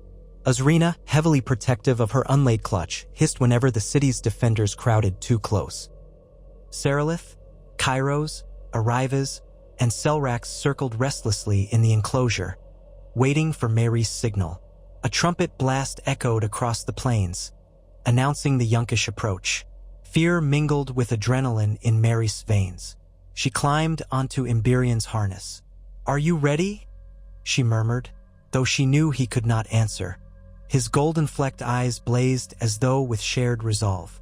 The city gates opened just enough for Dothraki riders to pour out, led by Kaldaver. They whooped and screamed, riding hard to harass the flanks of the advancing Yunkish host. Arrows flew in both directions. The laser archers took positions along ridges, hoping to pick off siege crews. And then, with a furious gust of wind, the dragons rose. Drogon led the charge from the air, black wings eclipsing the sun. Emberion and Maerys followed, flanked by the other younger dragons. Immediately, scorpions on the ground pivoted. A volley of massive bolts streaked upward. Drogon banked aside, but one bolt grazed Arivas, ripping through the membrane of his wing. He roared in agony, veering away. Another bolt struck the earth near Azrina, who spat flame in retaliation. Below, the Yunkish lines advanced, attempting to maintain formation despite the swirling confusion of Dragon Shadow and Dothraki raids. Meereen's archers loosed volley after volley from the walls. Fire rained down from Drogon's maw, setting siege engines ablaze. Soldiers screamed, flesh igniting under the dragon's wrath. Yet for every machine destroyed, another crawled forward. Emberion dived upon a clump of pikemen, releasing a stream of fire. Maerys felt the heat scorch her cheeks even from the saddle. The pike-wielders scattered, some collapsing in flames. But the heavy cavalry behind them moved in, launching a barrage of arrows that rattled off Emberion's scales. Maerys clung desperately, guiding him out of the arrow storm. A scorpion crew took aim. Time seemed to slow as Maerys spotted the giant bolt whistling upward. She willed Emberion to roll aside, but it still tore through the edge of his wing. He roared, nearly bucking her off. Pain rippled through his body, and they lost altitude, spiraling dangerously close to the ground. In a desperate maneuver, she pulled on the harness, and Emberion managed a shaky landing behind a dune. Yunkai's foot soldiers pressed in. From above, Drogon roared, unleashing a torrent of fire that scattered the soldiers converging on Maerys. The ground trembled under his impact as he landed, slashing with tooth and claw. Emberion struggled to refold his injured wing. Maerys jumped down, drawing her dagger, breath ragged. The surrounding air stank of blood, sweat, and burning pitch.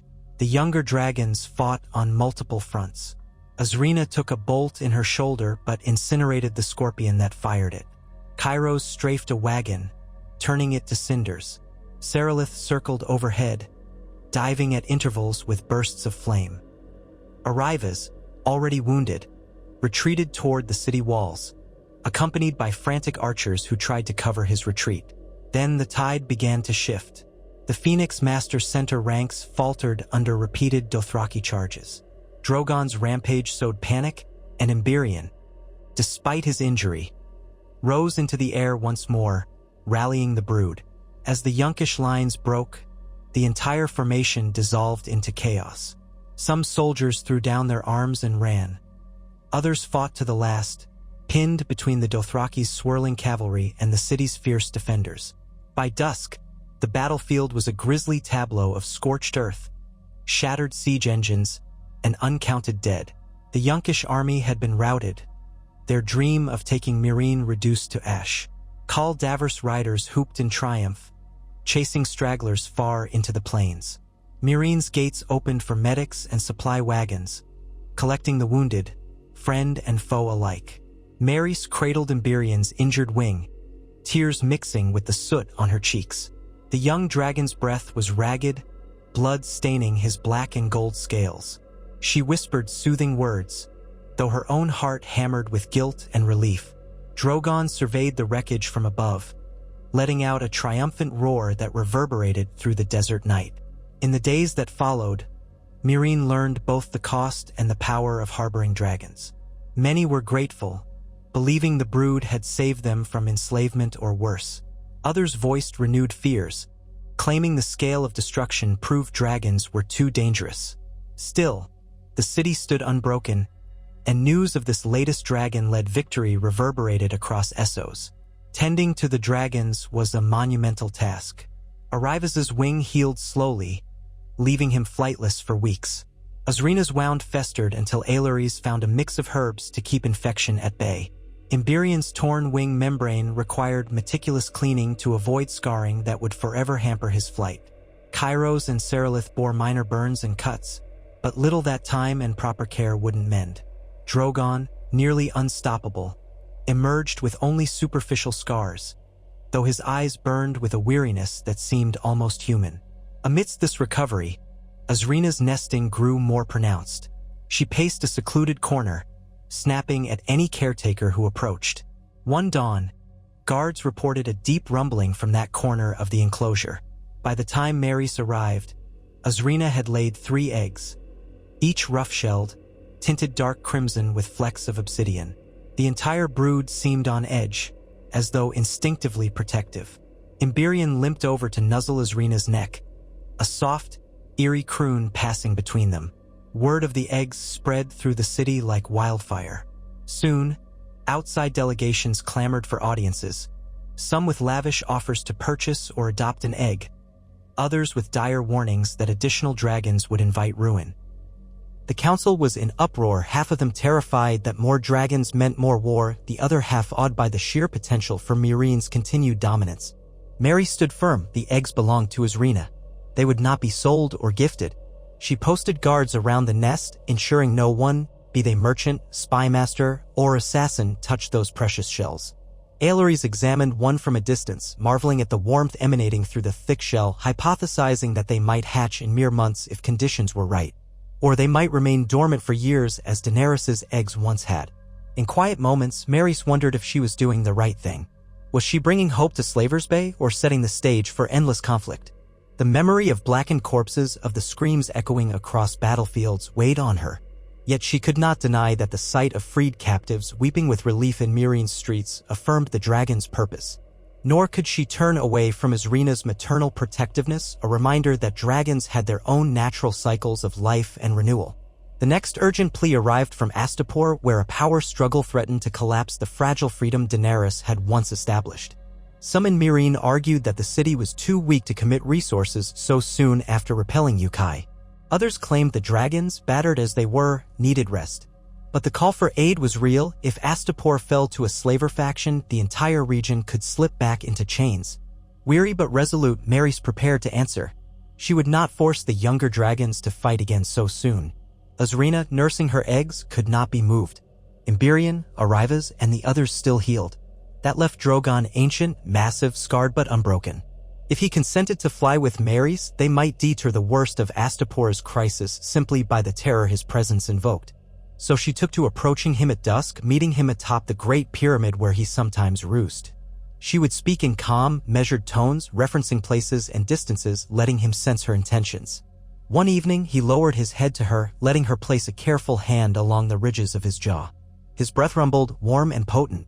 She felt the old magic that had once bound him to Daenerys, a magic she barely understood but now carried on by blood and fate.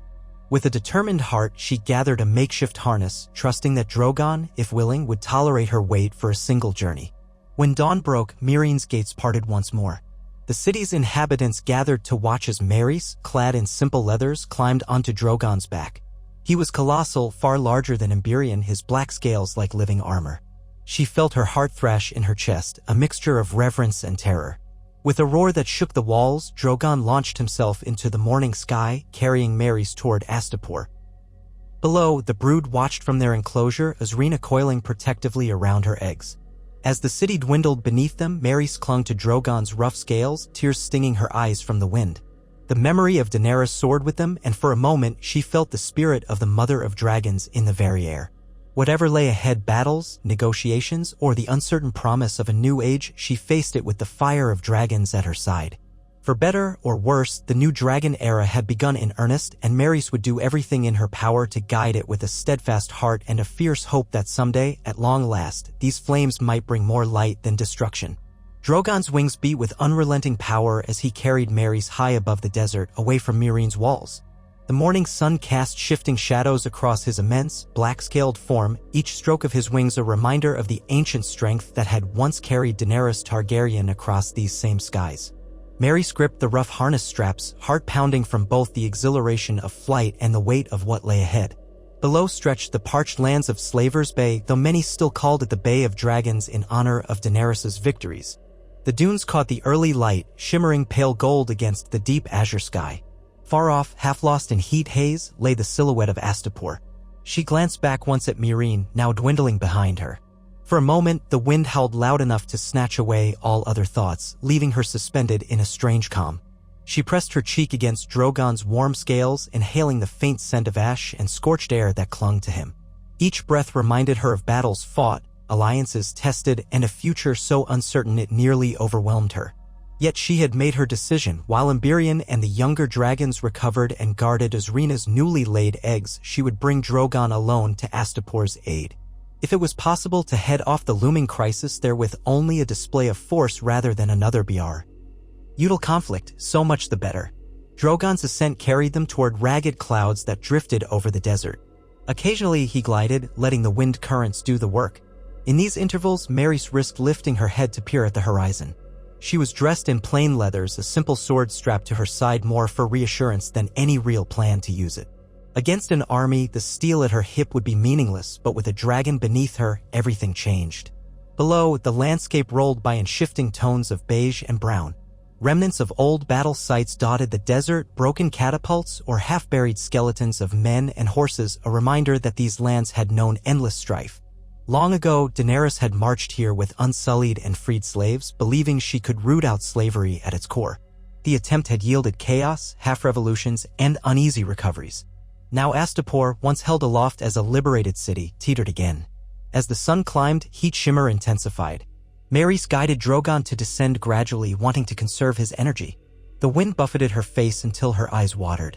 They skirted the edge of a rocky plateau that spilled into a dry basin, the sand stained darker in patches by old runoff or perhaps the remnants of ancient battles. Her mind strayed briefly to the memory of the last battle near Meereen, Emberion wounded, Arrivas's wing pierced by a scorpion bolt, Rhaena snarling around her clutch of fresh eggs. Danger seemed to shadow them at every turn, yet the alternative was to do nothing and let the fragile freedoms Daenerys had once kindled be snuffed out. The day wore on until high noon painted the desert in stark, blinding light. Maerys felt sweat gathering under her leathers. Drogon's flanks heaved gently. He was powerful but not tireless, especially with the full weight of a rider for so many leagues. She coaxed him to land near a lone rock formation that offered a strip of shade. When he alighted, sand billowed around them, forming a small dust storm that made her cough. Once the air cleared, she slipped off the harness, stumbling slightly as her legs adjusted to solid ground. She rummaged for water in her satchel, taking small gulps. Drogon sniffed the air, then let out a low rumble, scanning the surroundings with predatory focus. He had no trouble hunting for himself, but she doubted much game roamed these sun-scorched plains. Perhaps an antelope or a desert fox if he were lucky. She placed a hand on his side, feeling the echo of his breath move through his ribs. He snorted, releasing a short plume of smoke as though acknowledging her concern. They pressed on after a short rest. The terrain shifted, punctuated by clusters of tough desert shrubs. The route she'd chosen led roughly south-southeast. Astapor lay near the coast, and if all went well, they would spot the city's red walls by nightfall. She recalled old stories. Astapor's architecture was once famed for the dull red hue of its bricks, like dried blood under the sun. Gradually, they passed beyond the unbroken dunes, entering an area where pale scrub gave way to cracked earth. Near dusk, a hazy outline appeared far in the distance, tall structures and ramparts rising against the sky. Astapor. From this vantage, it looked no larger than a handful of toy blocks. Yet her pulse quickened. She tapped Drogon's flank, urging him to pick up speed. They approached carefully, circling wide in case the city had watchers on the walls who might panic at the sight of a dragon overhead. Smoke curled from braziers atop Astapor's defensive towers, and the faint flicker of torchlight began to glow as evening set in. Maurice wondered if the city had an official gate protocol for the arrival of a Targaryen-blooded dragon rider. In Daenerys' day, the gates had opened wide at her approach, some in adoration, some in terror. Times had changed. She spotted a flat stretch of ground near the southwestern approach, a place that might have once served as a parade ground. A handful of tents stood there now, possibly belonging to mercenaries or traveling merchants. Her intention was to land in full view, but not so close as to trigger immediate volleys of arrows. Drogon began his descent, his great wings stirring a wind that whipped the sand into spirals. Shouts rose from the nearby tents, figures stumbling out to gawk. Then came a blast of horns from Astapor's walls as the sentries caught sight of the colossal shape. Maurice inhaled sharply, bracing for either a hail of missiles or frantic attempts at communication. Drogon landed with a thunderous impact, sinking his talons into the packed earth. Soldiers in Astapor's scarlet-lacquered armor rushed to the battlements, their silhouettes frantic against torchlit parapets. Mary slid off Drogon's flank. She raised both hands, hoping to convey she meant no harm. Her heartbeat thundered, a cold sweat collecting at the back of her neck. Drogon snorted, unsettled by the commotion. She laid a calming hand on his side, whispering reassurance. Slowly, she walked forward, letting any watchers see her figure clearly, a lone human, unarmed except for a sheathed sword. A voice called from the walls, though she couldn't make out the words. She cupped her hands around her mouth and shouted, "I come in peace. I'm Mary Stone of Meereen, caretaker to Drogon, once the dragon of Daenerys Targaryen. I heard Astapor is in danger. May we speak?" The echoes of her words faded. More horns sounded. After a tense moment, a party of soldiers moved along the battlements, eventually lowering the drawbridge at the main gate. Shouts carried commands, and the gates opened, revealing a company of about 50 spear-wielding guards. They advanced in a disciplined line, forming a perimeter. In their midst, Maurice glimpsed a tall woman wearing richly dyed robes and a helm crested with the image of a horned drake. The woman stepped forward, raising a gauntlet hand. "State your business more clearly," the woman called in a voice that carried well. "Astapor cannot simply welcome any dragon into our midst, not after the turmoil we've seen." Maurice nodded in understanding. "I bring no invasion, only an offer of aid. I know your city stands on the brink of civil war between those who would restore slavery and those who still uphold the freedom Daenerys granted. Meereen stands with the free peoples of Slavers Bay as once it stood with Daenerys. We come to help if we can." The woman studied her for a long beat. Torches crackled in the wind. Soldiers shifted nervously, some eyeing Drogon with open trepidation. At last, the woman lifted the visor of her helm, revealing dark, lined eyes and sharply angled features. "I am Parisa Ral, commander of the Astapori Free Army.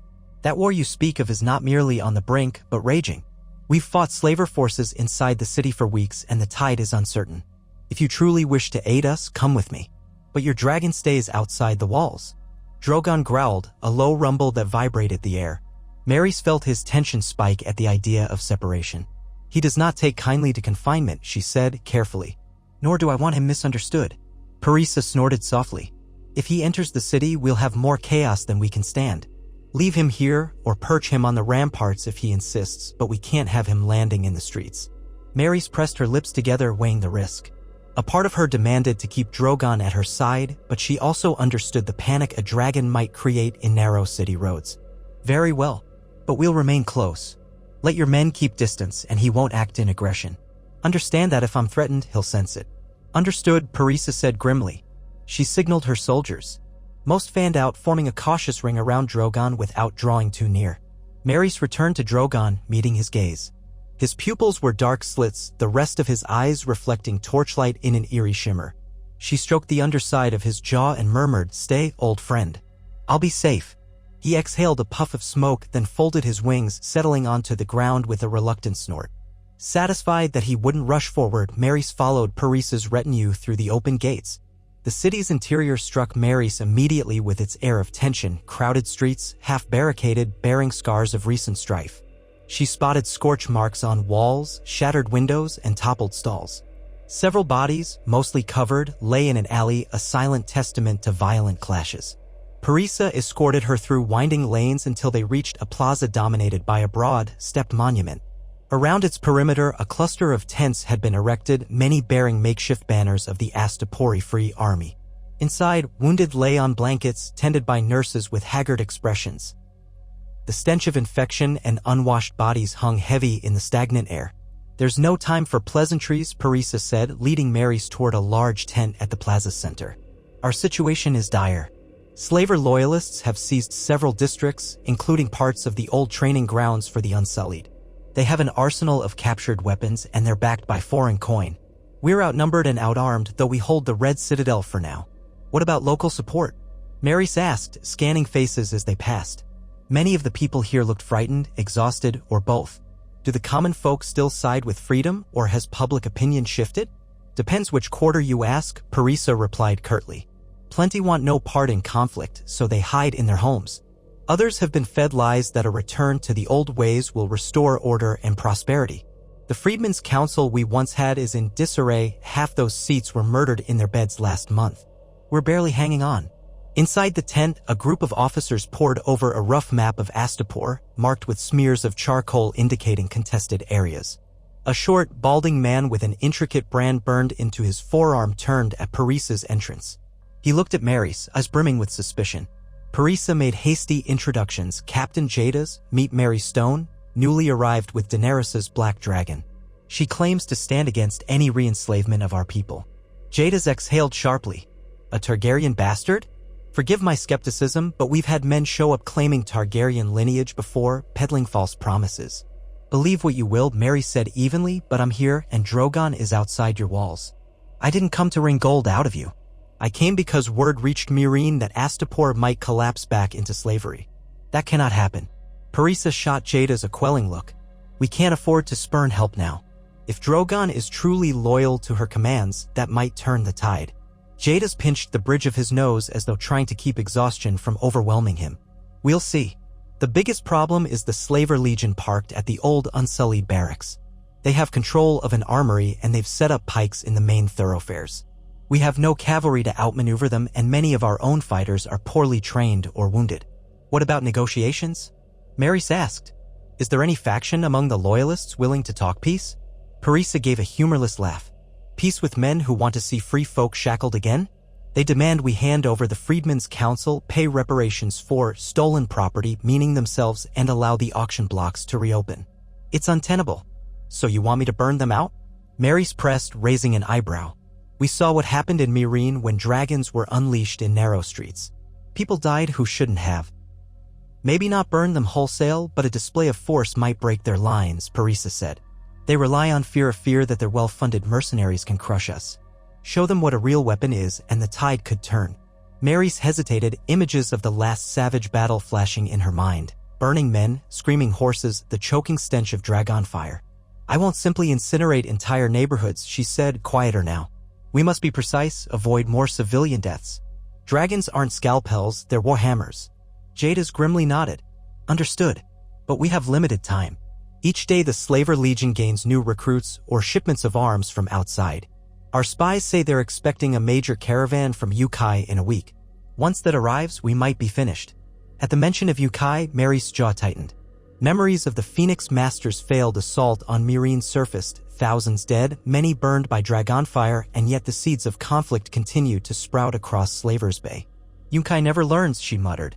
"All right, I'll do what I can. Let's plan carefully." They spent the next few hours debating tactics under flickering lantern light. Captain Jadis suggested ambushing the caravan roads before the shipment arrived, but that left the Slaver Legion entrenched inside the city. Parisa wanted a direct assault, hoping to starve them of morale if not supplies. Mary's proposed using Drogon as a deterrent. If the Legion realized they could be torched at any moment, maybe they'd surrender. Yet no one trusted these slaver forces to drop their weapons without a fight. Night deepened. Astapor's narrow streets loomed with menace. Patrols from both sides skirmished in the distant alleys, the clank of steel echoing off brick walls. Mary's finally slipped out of the tent for fresh air. She found a corner of the plaza away from the wounded, leaning against a half-toppled statue. The statue itself had once depicted a crowned ruler with a whip, symbol of Astapor's old masters. Now the head lay broken, an apt reflection of the city's tumult. She longed for a moment's rest, but responsibilities pressed in. Torn between the urgency to prevent further bloodshed and the knowledge that a dragon's intervention often brought exactly that, she closed her eyes. She remembered Daenerys's legends, how she had once crucified the slave masters but also tried to rule fairly. None of it had been simple. None of it had ended easily. A rustle of footsteps startled her. She turned to see a young woman, perhaps in her mid-teens, clutching a ragged blanket around her shoulders. Her eyes were wide with curiosity and fear. "You're the one with the dragon?" she asked in a trembling whisper. Mary nodded gently. "I am. They say he's the same who flew with the Dragon Queen. Will he help us like she did before?" Her voice quivered with a mixture of hope and despair. Something twisted in Mary's chest. "I will do everything in my power to stop these slavers from hurting anyone else," she said softly. "That's why I came." The girl blinked away tears. "We need that. My parents were freed under Queen Daenerys but died last month fighting the Slaver Legion. I'm scared they'll put us all in chains again." Mary's felt her throat tighten. "I'm so sorry. I promise I'll try to prevent that." The girl bowed her head in a gesture reminiscent of awe or gratitude, then disappeared into the murk of the plaza. Mary stood rooted to the spot, the weight on her shoulders growing heavier. War was cruel, but the terror of enslavement for thousands more weighed on her conscience.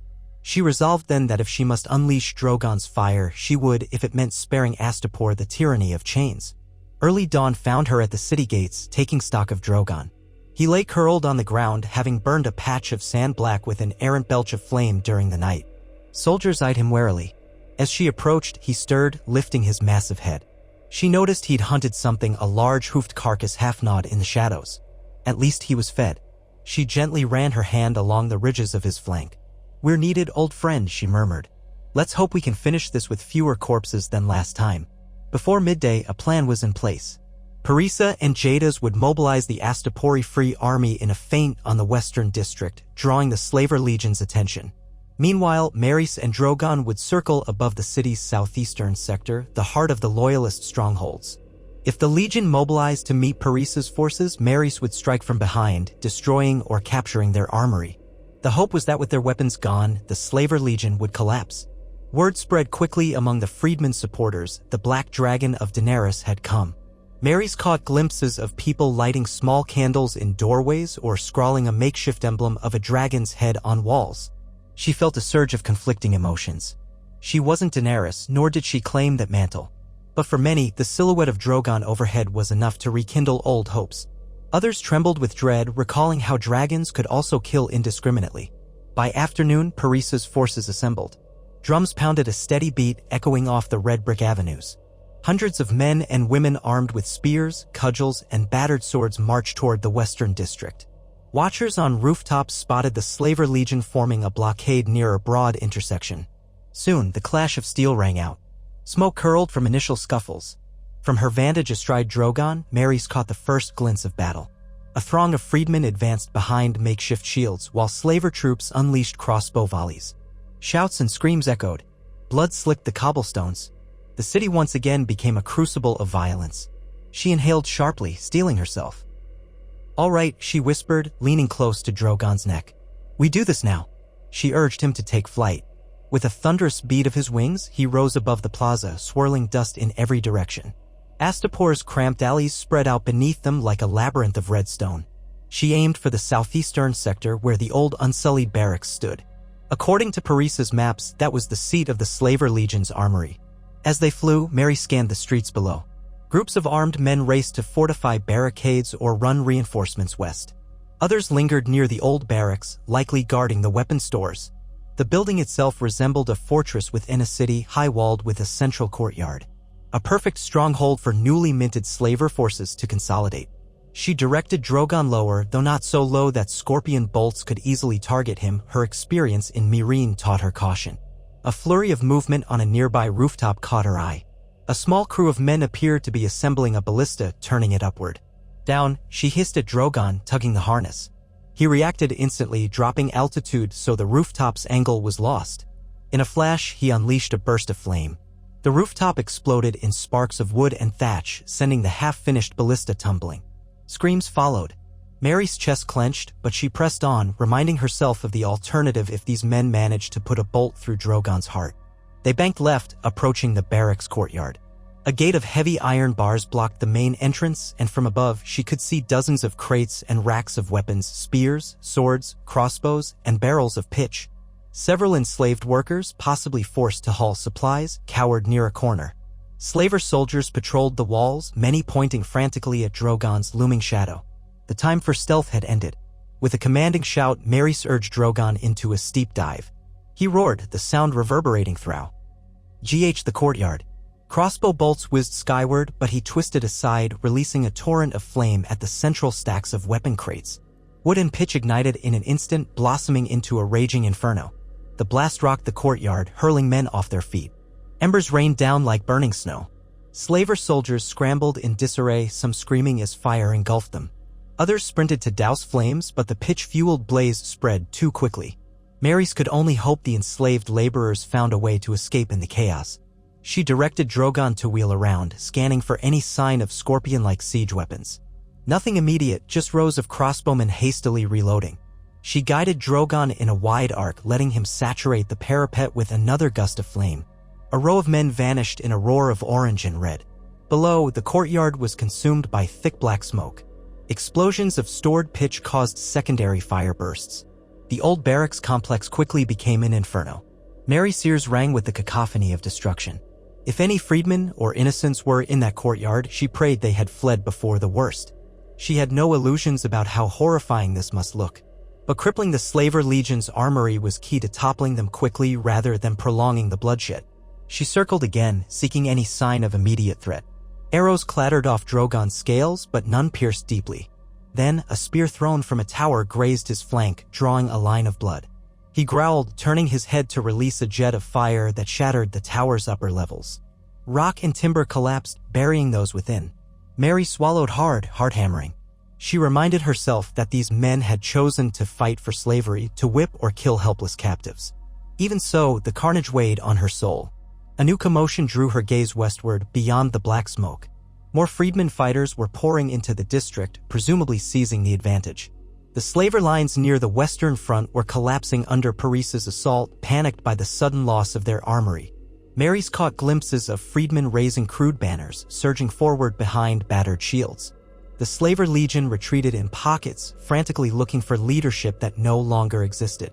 Drogon flapped overhead like a living storm cloud, each wing beat stirring dust and ash. Maerys guided him closer to the ground near a side street, hoping to see if any pockets of organized resistance remained. Flames from the barracks courtyard licked high, turning the sky over Astapor an eerie orange. The stench of burning pitch and flesh made her stomach twist, though she had experienced it before. Suddenly, a group of slaver officers emerged from a side gate, dragging two freedmen captives by the neck. They brandished knives and shouted threats, presumably to deter approach. Freedmen archers hovered at a corner, unwilling to risk the prisoners' lives. Maerys landed Drogon in the broad intersection with a jarring thud that shook the cobblestones. Screams erupted as onlookers scrambled away. "Stop!" Maerys yelled, voice echoing in the street. "Release them and you might live." The slaver officers froze, wide-eyed at the massive shape behind her. Drogon lowered his head, jaws parted in a silent snarl that revealed rows of dagger-sharp teeth. Smoke trickled from his nostrils. One of the officers, desperate, put a blade to the captive's throat. "Back off," he screeched. "Or they die." Maerys took a careful step forward, raising her hands. "Let them go and I'll spare you. Otherwise, Drogon burns this street. Your choice." She saw the officers exchange frantic glances. They were cornered. Any attempt to flee would be overshadowed by a dragon's speed. Their only leverage was the hostages. Tension crackled in the hot air. Before she could speak again, a freedman archer took a gamble. He loosed an arrow that thudded into one officer's shoulder. The man howled, dropping his knife. The second officer panicked, slashing the captive's arm and causing the freedman to cry out. Drogon reacted instantly, unleashing a short, controlled plume of flame that incinerated the second officer's upper body in a single horrific flash. The freedman hostage dropped to the ground, rolling away from the sudden blaze. The first officer, crippled by the arrow, tried to crawl for cover, but freedman fighters swarmed in, seizing him. Smoke and the smell of charred flesh lingered. Maris rushed forward, helping the wounded hostage up while freedman soldiers subdued the injured slaver. "Get him to a medic," she said, pressing a hand to the hostage's bleeding arm. Freedman fighters hoisted the man gently. Their eyes flicked to Maris with gratitude and wariness in equal measure. Drogon rumbled again, as though to remind everyone who wielded the real power here. Trumpets sounded from deeper in the city. Soon, freedman squads arrived, cheering news of victory. The Slaver Legion had all but collapsed. Some loyalist pockets still fought, but with the armory in flames and their commanding officers dead or scattered, they had no structure left. Paris's forces advanced, taking strategic points with minimal further conflict. Maris climbed onto Drogon once more, urging him to lift above the rooftops. She needed a broader view. From that height, she saw plumes of dark smoke drifting across several districts. Fires raged in the old barracks. Freedman flags soared above many corners of the city. Cheers and sobs melded into a cacophony below. She spotted a cluster of slaver loyalists dropping their weapons, kneeling in surrender before a wave of freedmen. Another group tried to flee, only to be cornered and subdued. It was bloody, chaotic, but the outcome seemed decisive. By sunset, the bells rang in Astapor, signaling the freedmen's victory. The Red Citadel, once threatened, stood firm. Slaver forces had been decimated or captured. Civilians emerged from hiding, some weeping with relief, others trembling at the sight of so much destruction. Parisa and her officers took control of key districts, confiscating any leftover weapons. Freedmen archers scoured rooftops for hidden ballista crews. Fires were quenched wherever possible. Drogon landed near the plaza that served as the freedmen army's camp, folding his wings with a weary huff. Maris dismounted, stumbling as her legs wobbled from hours of tension. Shouts of excitement and fear rippled through the crowd. Dozens of wounded lined the tents. Another wave of guilt washed over her. Even in victory, the cost was high. Parisa emerged from a knot of soldiers, sweat-matted hair plastered to her forehead. Soot stained her arms. She offered Maris a terse nod. "We did it. The city is ours, free again for now. Your dragon's assault on the armory turned the tide." The Slaver Legion fell apart. Maris managed a slight smile, though her exhaustion dragged at her. "I'm glad, but I saw the devastation. I hope fewer innocents were harmed." Parisa glanced at the distant column of smoke. "We lost many, but it would have been worse in a drawn-out siege. We owe you a debt. Already, people are speaking of you as the dragon's heir, saying you followed Daenerys's footsteps." Maris got twisted. "I'm no queen, no conqueror. I came because I believe no one should be enslaved. If the city can stand on its own now, that's all I want." "You'll find that many freedmen yearn for a strong figure to guide them," Parisa said softly. "Leaders have been murdered, councils torn apart. Don't be surprised if some here look to you for more than just this battle." A chill prickled Mary's skin despite the heat. She thought of Meereen and how even there, some whispered that she ought to take the throne Daenerys had once left empty. She had resisted, seeing how Daenerys's rule ended in heartbreak and blood. But where else could these cities turn? Their old master class waited to pounce the moment authority slipped. She sighed, her shoulders sagging. "I can't stay here. I have responsibilities in Meereen. Azrina laid eggs, 6 new dragons to protect. My city was nearly overrun by Yukai once before and might be threatened again. And I've no skill for governance. I wouldn't be good for Astapor if I tried." Parisa studied her for a moment, then placed a hand on Mary's shoulder. "Your honesty is refreshing. Stay at least a few days, help us cement this victory, root out the last of the slavers, and set up a new Freedmen's Council if possible. After that, do as you must." Maris nodded, drained. "All right, I'll do what I can. But Astapor must find its own strength again, not rely on dragons each time trouble brews." Nightfall draped the city in an uneasy hush. Fires still smoldered and freedmen guards patrolled the streets, wary of ambush.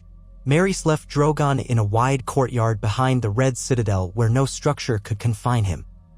He lay coiled like a dozing cat, though any sudden noise made him lift his head, smoke drifting from his jaws. Soldiers kept a respectful distance. Maris helped where she could, touring makeshift hospitals, encouraging freedmen fighters to show mercy to the slaver rank and file who surrendered. She encountered outraged men and women who demanded vengeance, wishing to slaughter any slaver loyalist on sight. Memories of Daenerys's own battles with revenge-seeking freedmen surfaced. History threatened to repeat itself.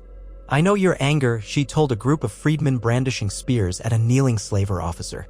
"But we must be better than they were, or this cycle never ends." Some spat curses, some lowered their weapons reluctantly. It wasn't easy. Yet if Astapor was to truly become free, it needed some semblance of justice, not only bloodshed. 2 days passed, filled with backbreaking effort. Parisa worked tirelessly to quell looting and reprisals, forming a provisional council with those freedmen leaders who had survived. They drafted declarations banning slavery under penalty of death, reorganized the guard, and sought to distribute seized weapons fairly among those who would protect the city. Maris offered what advice she could, recalling Mirine's own chaos, though she stressed she could not stay indefinitely. On the third morning, freedmen representatives, officers, and even some newly freed captives gathered in the main plaza to formally declare Astapor's return to freedom. The ceremony was short and practical, overshadowed by the stench of smoldering ruins. Parisa and Jada spoke of rebuilding. A makeshift speaker recited a vow, "Never again shall chains rule these streets." The crowd erupted in weary cheers. Some turned and stared at Maris, expecting a grand speech. She rose, feeling her heart thump. "I'm no queen," she began, voice trembling slightly. "I'm here because I believe in Daenerys's vision of a free Bay of Dragons. You've won this city through your own bravery and sacrifice. Drogon and I only tip the scales. Keep fighting for your own future, and maybe this time Astapor can thrive without fear of whips and shackles." Parisa stepped beside her, placing a hand on her arm. "We will remember your help, Mary Stone. If you ever return, you'll find friends here." After the ceremony, she spoke privately with Parisa and Jada's, urging them to stay vigilant for any outside intervention, particularly from Yukai or Pentos, where wealthy slaver interests lingered. They agreed, though with resources already stretched thin, it wouldn't be easy. Maris left them with a promise: if a dire threat emerged again, she would try to come, though she made no guarantees. That afternoon, she and Drogon prepared to depart. They stood at the courtyard behind the Red Citadel, freedmen soldiers clearing a path. Before mounting, Maris checked Drogon's injuries, mostly minor abrasions, easily patched with salves from her satchel. He endured her touch with mild impatience, letting out a growl when she lingered too long. Finally, she secured the harness straps around her thighs. Dust swirled as Drogon crouched, then leaped into the sky. Astapor shrank beneath them, its red walls and shattered towers overshadowed by rising plumes of smoke. She saw knots of freedmen patrolling the streets. A pang of guilt and relief swept over her. Lives had been lost, but at least for now, the city was free. She turned Drogon's head north, leaving Astapor to its uncertain resurrection. As they flew, thoughts pulled her back to Myrine. By now, Emberion would be healing, the other dragons recovering. Azrina would still be guarding those precious eggs. Aelores would be juggling demands from the council, the city's resource constraints, and the unending flow of visitors seeking alliances with the famed new brood. Part of Maris feared what might have happened in her absence. She pushed Drogon onward day by day, stopping only for short rests. Their path took them along the coastline briefly, where the ocean's salty tang mingled with the desert heat. Once they passed over a small settlement flying a battered Targaryen banner as a hopeful sign, the inhabitants rushing out to wave at the black shadow overhead. Maris marveled at how Daenerys's legend still inspired people so many years after her passing. Near the fringes of Lazer, they found a small oasis to camp, hidden among stunted palm trees and a freshwater spring. Drogon drank his fill, then took off to hunt at dusk, returning with a large gazelle clutched in his talons. While he devoured it, Maris washed in the spring, scrubbing away the grime of battle. She stared at her reflection in the water, noticing the sun-darkened cheeks, a new hardness in her eyes that hadn't been there a few months ago. Sometimes she hardly recognized herself, the orphan Targaryen bastard who had stumbled upon Drogon's eggs, now forging alliances, burning armies, shaping the fate of entire cities.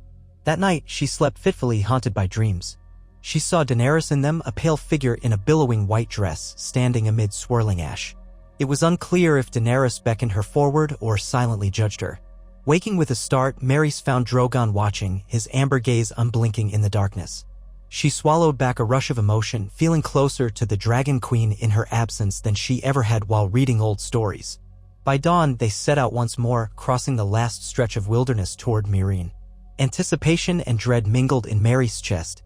The flight was shorter than expected, aided by favorable winds. At last, the city rose from the plains, pyramids glinting under the sun, a distant hum of life drifting through the air. She recognized at once that something was different. A ring of new fortifications encircled the main gate and more watchtowers jutted up from the surrounding farmland. Her arrival caused a stir among the outer guards, shouts carried on the wind, horns blared. People craned their necks, pointing. A few scattered cheers rang out and she felt her chest tighten with relief. It seemed Meereen still stood, no sign of Yunkai armies or immediate war. Drogon circled, eventually choosing to land in the designated courtyard near the city walls that had been cleared months ago for the brood. Soldiers parted in awe, some kneeling. Maerys dismounted, ignoring the uneasy knot in her stomach. Within moments, Aelorys hurried across the courtyard, flanked by Benneth and a handful of council members. Maerys nearly collapsed into the maester's arms, exhaustion and relief warring with each other.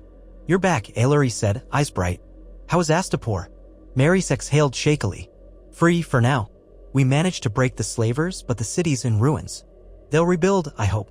She studied Aelorys' face, noticing deep lines of stress. "What about here?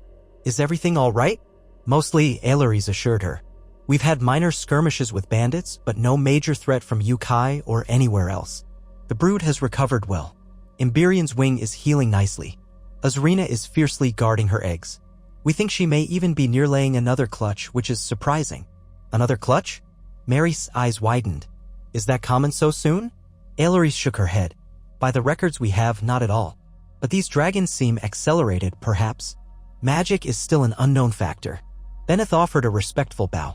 "Welcome home, Mary Stone. The city celebrates your name, though we worried for your safety. The Freedmen's Council in Astapor sent a writer saying you'd help them.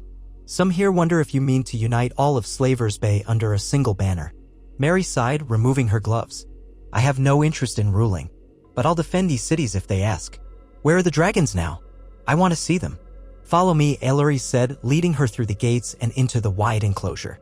Within the massive space, partitioned by tall wooden frames and stone barriers, the brood lounged in various corners.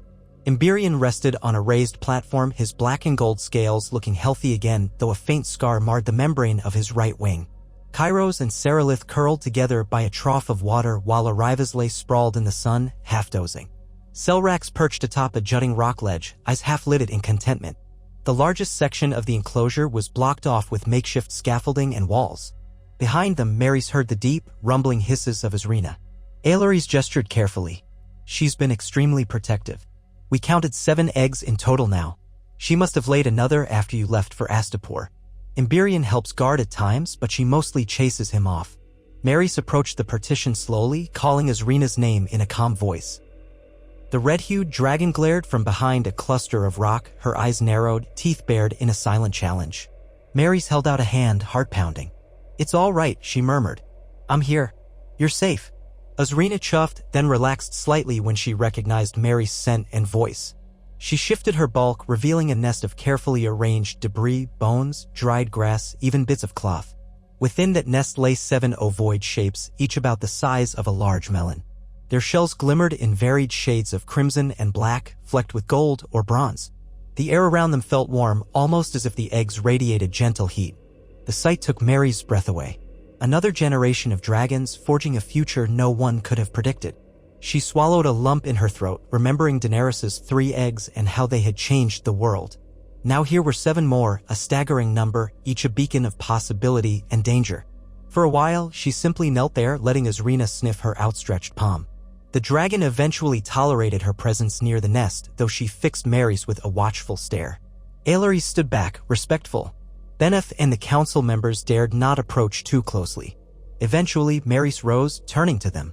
"We need to secure these eggs. Word will spread and people will come, kings, slavers, lords of the free cities.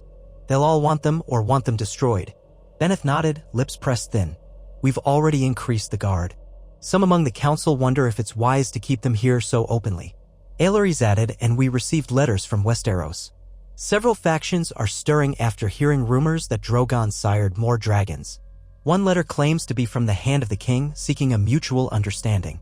Another from a noble in Dorne, offering alliances. It's all speculation, but they hint at fear of a new Targaryen threat." Maerys' mind spun. 7 eggs, each as valuable as entire kingdoms. And now Westeros, too, might get involved. She let out a long breath. For the moment, we reinforce security. We can't hide them entirely, as Rena won't allow them to be moved far. Nor should we hamper the brood's natural cycle. If these eggs hatch, more dragons will roam this world. We have to ensure they don't become tools of slaughter. A heavy silence settled. Everyone present seemed to realize the magnitude of the moment. The realm had barely adapted to 6 new dragons, plus Drogon, and now there could be 7 more on the way. A second brood, each with the capacity to reshape wars and alliances across continents. Exhausted though she was, Mary's forced herself to the council hall that evening. Aelorys joined, along with Benneth and other key figures. They discussed the city's defenses, ensuring the next Yunkish incursion or any roving cells words wouldn't catch them off guard. Reports indicated that Yukai was reeling from their previous defeat but not entirely subdued. Some said the Phoenix Masters had been dethroned, others claimed they still held power in pockets. No one knew for sure. A knock at the chamber's door drew their attention.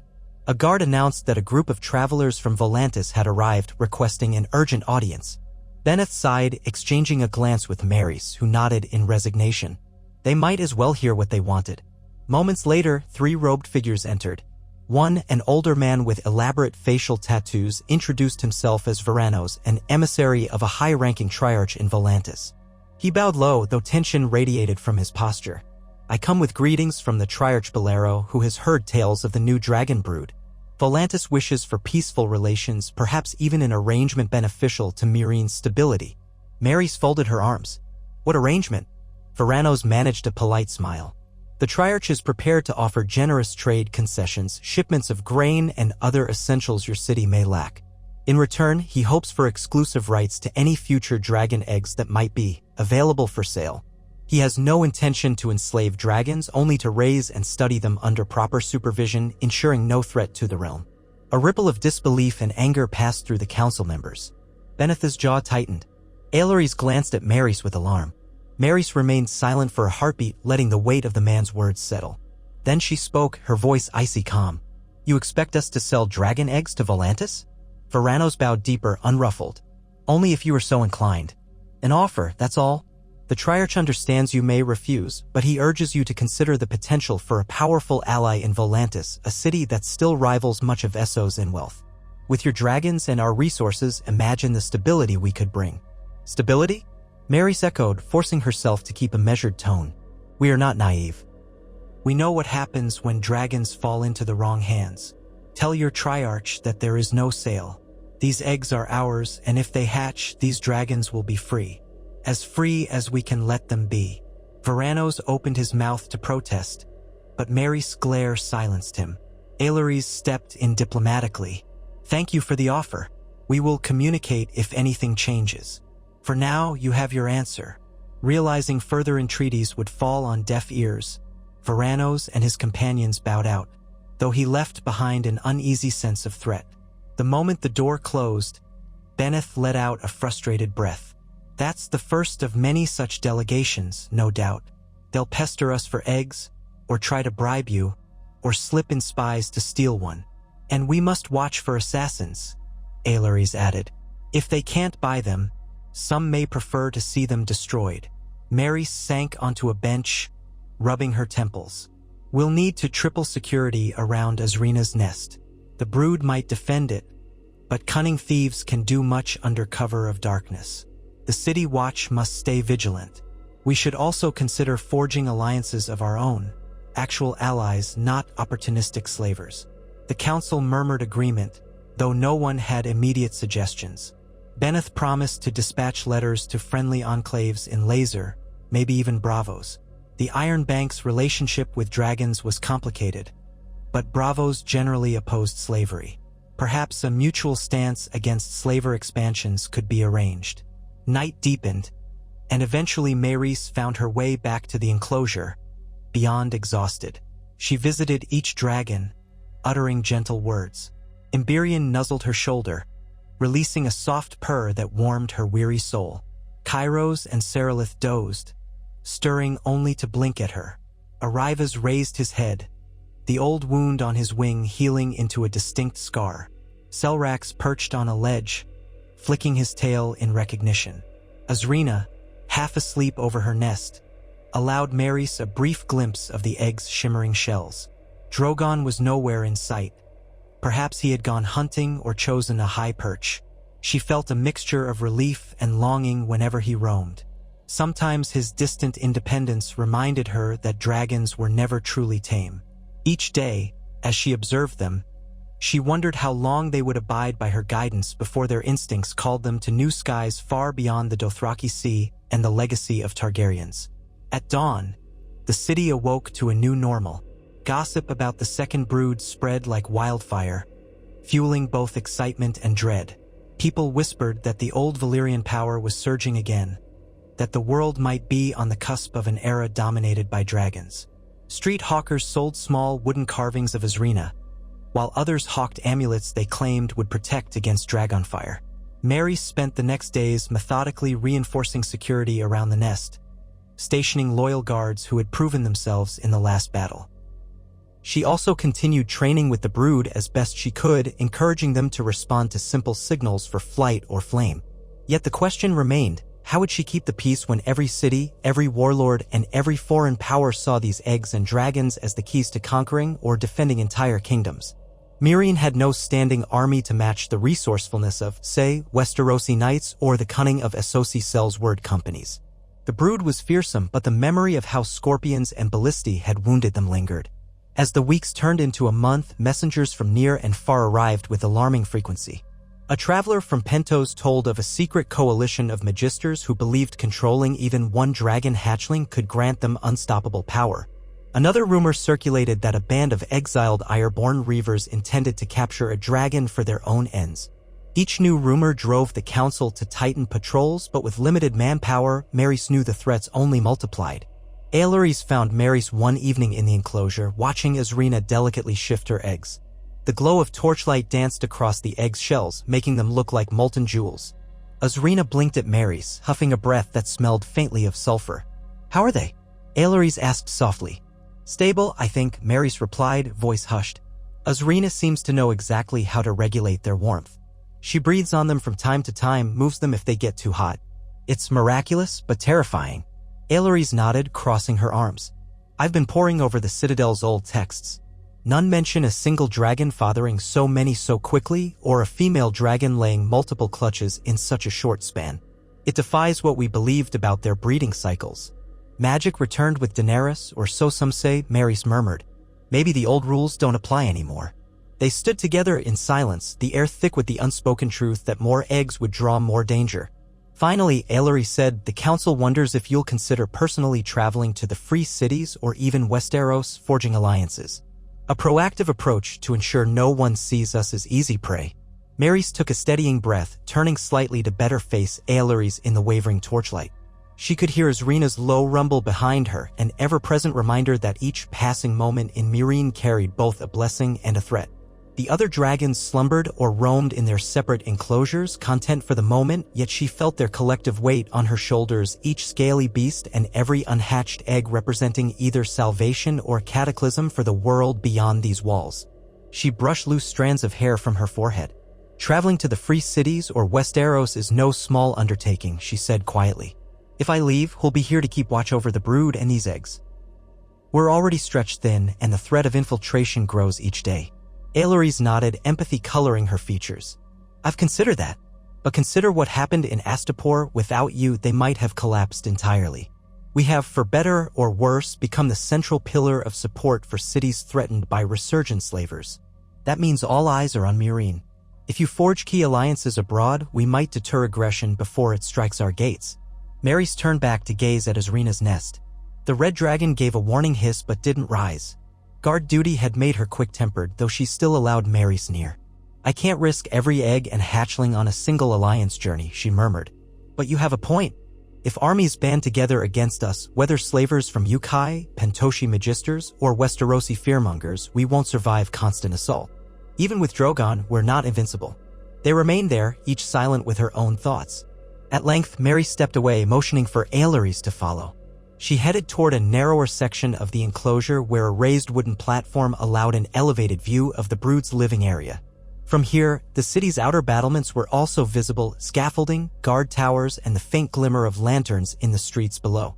Beyond the walls, the Dothraki Sea stretched into darkness. Beneth appeared at the enclosure's main gate, offering a polite cough to announce himself. He approached with measured strides. "You asked for an update on the night's security shift," he said. "All quiet so far. Patrols report no signs of infiltration." Maurice nodded. "Good. I need you to keep that diligence up, especially around Asrina's nest." Beneth's expression tightened. "We've already caught 2 spies in the last week alone, one from Pentos, the other from Lys. The Lysine agent claimed she was a simple merchant until we found a map of the enclosure on her person." Aileries made a frustrated sound in her throat. "We can only expect more. Someone, somewhere, will get desperate enough to attempt theft or sabotage." Maurice caught the tension in Beneth's stance. "There's something else?" The councilman sighed. "I received a raven from Laser. They warn us that Yunkish scouts roam dangerously near their borders. Kaldavris Khalasar has done what it can, but the Dothraki can't be everywhere. The Lazarine ask if we might send a dragon or 2 to scare off intruders. Yet we barely have the manpower to keep Meereen secure, let alone escort dragons far afield again." Every new plea for help weighed on Mary's conscience. She remembered the timid Lazarine shepherds who had aided her with resources, grateful for the protection offered by the dragons. Now they were threatened once more. "I'll consider how best to assist," she said quietly. "We can't ignore them, they supported us in need. But we also can't empty our city's defenses. Let me think on it." Beneth acknowledged her words with a slight bow, then headed off to resume his duties. Aileries lingered, setting a hand on Mary's arm. "You look exhausted." She gave a wry smile. "I am. But these choices won't wait.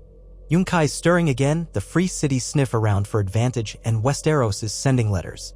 All because of these dragons." "Not just the dragons," Aileries interjected gently. "Because of who you are and what you're doing with them.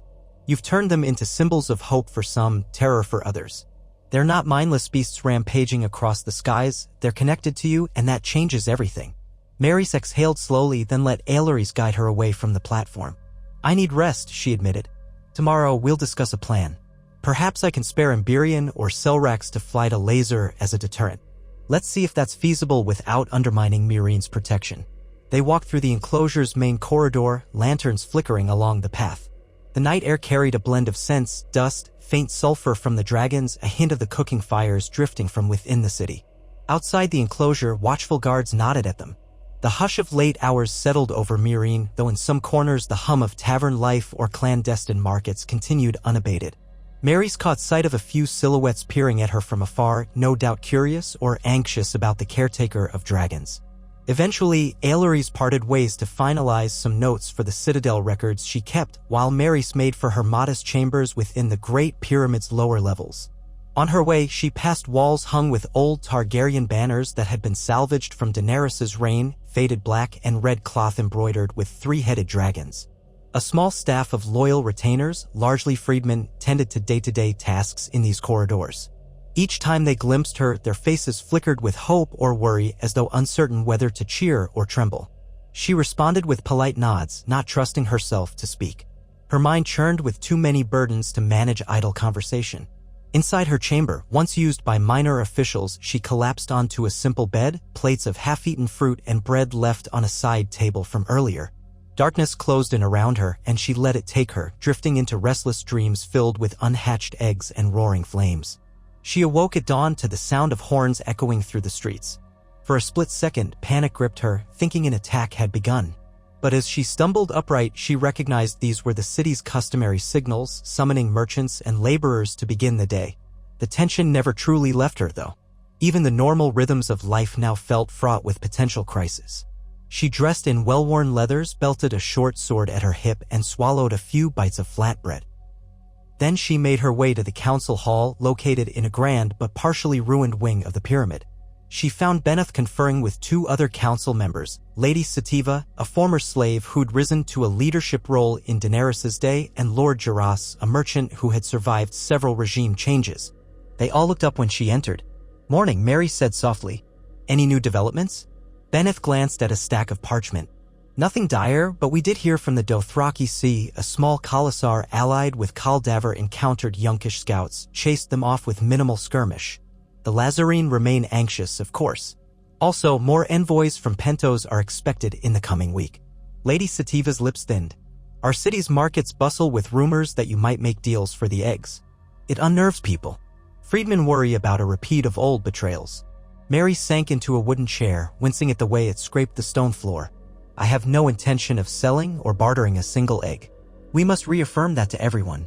But I do think I should journey to Laser soon, if only to demonstrate we won't let them fall. If Yunkai thinks they can pick off our allies, it sets a dangerous precedent. Jiras tapped a finger on the parchment. That journey alone might deter aggression. If they see a dragon overhead, they'll think twice. But who will handle matters here in your absence? The council can manage daily affairs, but the brood listens to you most of all. She rubbed her temples. I'll leave Imperium behind, along with Arrivas and the others. Drogon's unpredictable, but he's also the most intimidating. If I take him, anyone thinking to strike Meereen in my absence will still face 5 younger dragons, plus the city's defenses. Aelores can keep them calm enough. A flicker of uncertainty crossed Benetha's face. Are you sure you can rely on Drogon to follow your guidance the entire journey? He's always been less tame. Marys let out a small, humorless laugh. I rely on no illusions of taming him. But he's fought beside me before. He'll sense if I'm threatened, and he's recognized me as caretaker of his brood. That's the best we can ask for. At least no one can doubt his power. They debated details for another hour, logistics, trade convoys, guard rotations, until Aelores arrived, face bright with new insights. She carried a slim volume of parchment covered in spidery writing. I've been transcribing notes from the Citadel's older dragon breeding accounts. Only scraps remain after the Targaryen Wars, but they confirm that multiple clutches in short intervals suggest heightened magic. Possibly the bond with Marys is fueling faster reproduction. We can't be certain. Beneth frowned. Does that mean an unlimited number of dragons could hatch if left unchecked? Aelores shook her head. Doubtful. There must be a natural limit. Even so, it's beyond any recorded precedent. We must be vigilant. If this phenomenon continues, if Imperium or the others also begin mating. Mary's chest tightened. The thought of a city overrun with dragon eggs was daunting enough. One crisis at a time, she said. Right now, we have Azrina's nest. Let's keep them safe, keep the brood healthy, and address threats as they come. I'll set off for Laser within a day or two. No one seemed entirely reassured, but they concurred. After the meeting, Aelores followed Marys into the corridor. I'll help you prepare for the journey. And I'll remain in close contact via ravens. The moment something stirs here, I'll send word. Thank you, Mary said, letting a rare smile soften her expression. I don't know how I'd manage any of this without you. Aelores returned the smile, a subtle warmth in her eyes. Likewise. Now, let's see to any last details before you go. They spent the rest of the day gathering supplies, dried meat, waterskins, bandages. Though Drogon could hunt, Marys needed enough provisions to sustain herself in the remote plains. She also arranged for a small contingent of trustworthy freedmen to ride part of the way, ensuring news of any developments would travel back swiftly. By late afternoon, everything was ready except for final checks on Drogon's harness. At dusk, Mary stood again in the enclosure, stroking Imberion's flank. The younger dragon sniffed at her pouch of supplies. He was nearly as large as a warhorse now, his black scales flecked with gold. She kissed his broad snout. You'll keep an eye on Azrina's nest, all right? He blinked, exhaling a soft breath that tousled her hair. Then she wandered to the nest partition where Azrina guarded her clutch of eggs. The red dragon watched her approach, protective tension rippling through her muscles. Softly, Mary snelled. I'll be gone a short while. You must stay strong. No one will touch your eggs. I promise. Azrina let out a low, guttural sound. Marys took it as grudging acceptance. That night, she found sleep elusive, pacing her chamber and tea. Hinking of all that could go wrong, bandits ambushing her en route, Yunkish scouts attacking Laser before she arrived, some cunning infiltration into Meereen stealing or destroying the eggs. The possibilities weighed heavily on her, but letting fear paralyze her was no option. She was caretaker of these dragons, not by birthright but by fate. Her actions could either unify Slaver's Bay under the banner of freedom or plunge it back into war. At dawn, she rose, dressed in travel leathers, and made her way to the courtyard behind the Great Pyramid. There, Drogon sprawled, half-dozing. A few freedmen soldiers lingered, yawning in the early light. Aelores approached with a small pack. Extra bandages, some herbal remedies, and a sealed letter in case you reach any Lazarine elders who can't read the common tongue. It's written in their script explaining your intent. Marys accepted them gratefully, tucking them into her saddlebag. Thank you. If all goes well, I'll be back within the week. If it doesn't go well? Aelores asked, voice quiet. Marys hesitated. I'll send a raven if I can. If not, be prepared. You're in charge of the brood's care if something happens to me. Aelari's expression grew pained, but she nodded. I understand. She touched Mary's arm gently, then stepped back. Mary's approached Drogon. He cracked one golden eye open, noticing her approach. She spoke in a calm tone, stroking the side of his neck. Ready for another flight, old friend? He huffed, smoke curling from his nostrils, then rose to his feet in a single, fluid motion that made the freedman soldiers scramble back. Attaching the harness was always a careful dance. She looped thick leather straps around Drogon's chest and shoulders, ensuring they wouldn't chafe his wings while in flight. He tolerated this with mild impatience, occasionally snapping at the air as if testing her nerve. Once secure, Mary's tightened the belts around her thighs and waist, double-checked her supplies, and climbed onto the improvised saddle. She gave the courtyard a final sweeping look. Aelari's, Benef, and a few others stood by with expressions of hope and anxiety. Keep watch over them all, Mary's called. I'll return as soon as I can. Then Drogon launched himself upward, wings beating the air in a thunderous rhythm. The city fell away and the swirling dust of his departure left watchers shielding their eyes. Mary's clutched the harness, heart pounding as they soared above Meereen's tallest pyramid. In the distance, the morning sun gilded the horizon. Her path led northeast, toward Laser's rolling hills and the scattered villages that dotted them. The flight was long but not unfamiliar. She'd traveled a similar route before, though always with the younger dragons. Drogon made everything seem easier in some ways. His immense power cut through air currents, covering leagues swiftly, but his fierceness meant she had to remain vigilant. Occasionally he'd bank sharply, forcing her to brace. She murmured calming words, unsure if he understood them or simply sensed her presence. Around midday, they descended near a winding river that cut through barren grasslands. Mary's dismounted, letting Drogon hunt. He soared away, soon disappearing into the distance. She sat by the water, sipping from her flask, gazing at the flat expanse. It reminded her how empty and fragile civilization felt out here. A single dust storm, a marauding band of raiders, or an army from Yunkai could sweep across these plains without warning. At length, Drogon returned, carrying something limp in his claws, some large antelope, perhaps. He landed a short distance from Mary's to devour it. She forced herself not to flinch at the vicious sounds of tearing flesh, reminding herself this was the natural order. Once his hunger was sated, they took to the sky again. By late afternoon, the rolling hills of Laser appeared on the horizon, patched with fields and grazing lands. The setting sun painted the slopes in amber hues. From above, Mary spotted small clusters of huts, farmland, and the occasional larger settlement. She guided Drogon in a wide circle, scanning for any sign of disturbance, burned houses, troop movements, columns of dust. She saw none yet, though she glimpsed a few blackened scars that might have been old raids. The sight ignited her protective anger. Farther ahead lay a more significant town, ringed by low walls, one of Laser's main settlements. Smoke rose from cooking fires, but no alarm horns sounded at Drogon's approach. Likely they'd spotted him in the sky for miles. Unsure if the watchman recognized friend from foe, Mary's decided on a cautious landing outside the town's perimeter. She instructed Drogon to descend onto a clearing near a shallow ravine. The moment they landed, a small band of Lazarine shepherds appeared, clutching spears or staffs. They approached in a tight formation, clearly frightened, but also determined. Mary's dismounted, raising her hand's palm out. I am Mary Stone of Meereen, she called in a loud, clear voice, repeating it in the Lazarine tongue as best she could from the phrases Aelari's had taught her. I come to help, not harm. The shepherds exchanged looks, then parted to reveal an older woman wearing layers of wool robes and a tall wooden staff capped with bells. She approached warily, her free hand trembling. Mary's recognized her as a possible village matriarch or wise woman. The old woman addressed her in accented common tongue, the Black Dragon. We have heard rumors. Are you the caretaker who soared with the mother of dragons, beast? Mary's nodded. Yes. Drogon once belonged to Daenerys, and now he flies with me. I know you fear invaders. I want to see how we can protect you. A ripple of relief crossed the old woman's face. She conferred in hushed Lazarine with the shepherds around her. Some lowered their staffs. We have had visitors from Yunkai, the old woman said carefully. Scouts. They threatened us if we did not supply them with grain and livestock. We told them we were under Meereen's protection, but they only laughed, saying Meereen is weak. They threatened to return soon with more men. Mary's let her breath out slowly, anger simmering. No one is enslaving Laser on my watch. She eyed the line of huts near the walls. Have you prepared any defenses? The old woman shook her head. We are farmers and shepherds. We lack real walls or strong weapons. Our men and women fight with pitchforks and slings. but we cannot stand against trained soldiers or mounted raiders. Some speak of fleeing deeper into the hills, though that means abandoning our homes.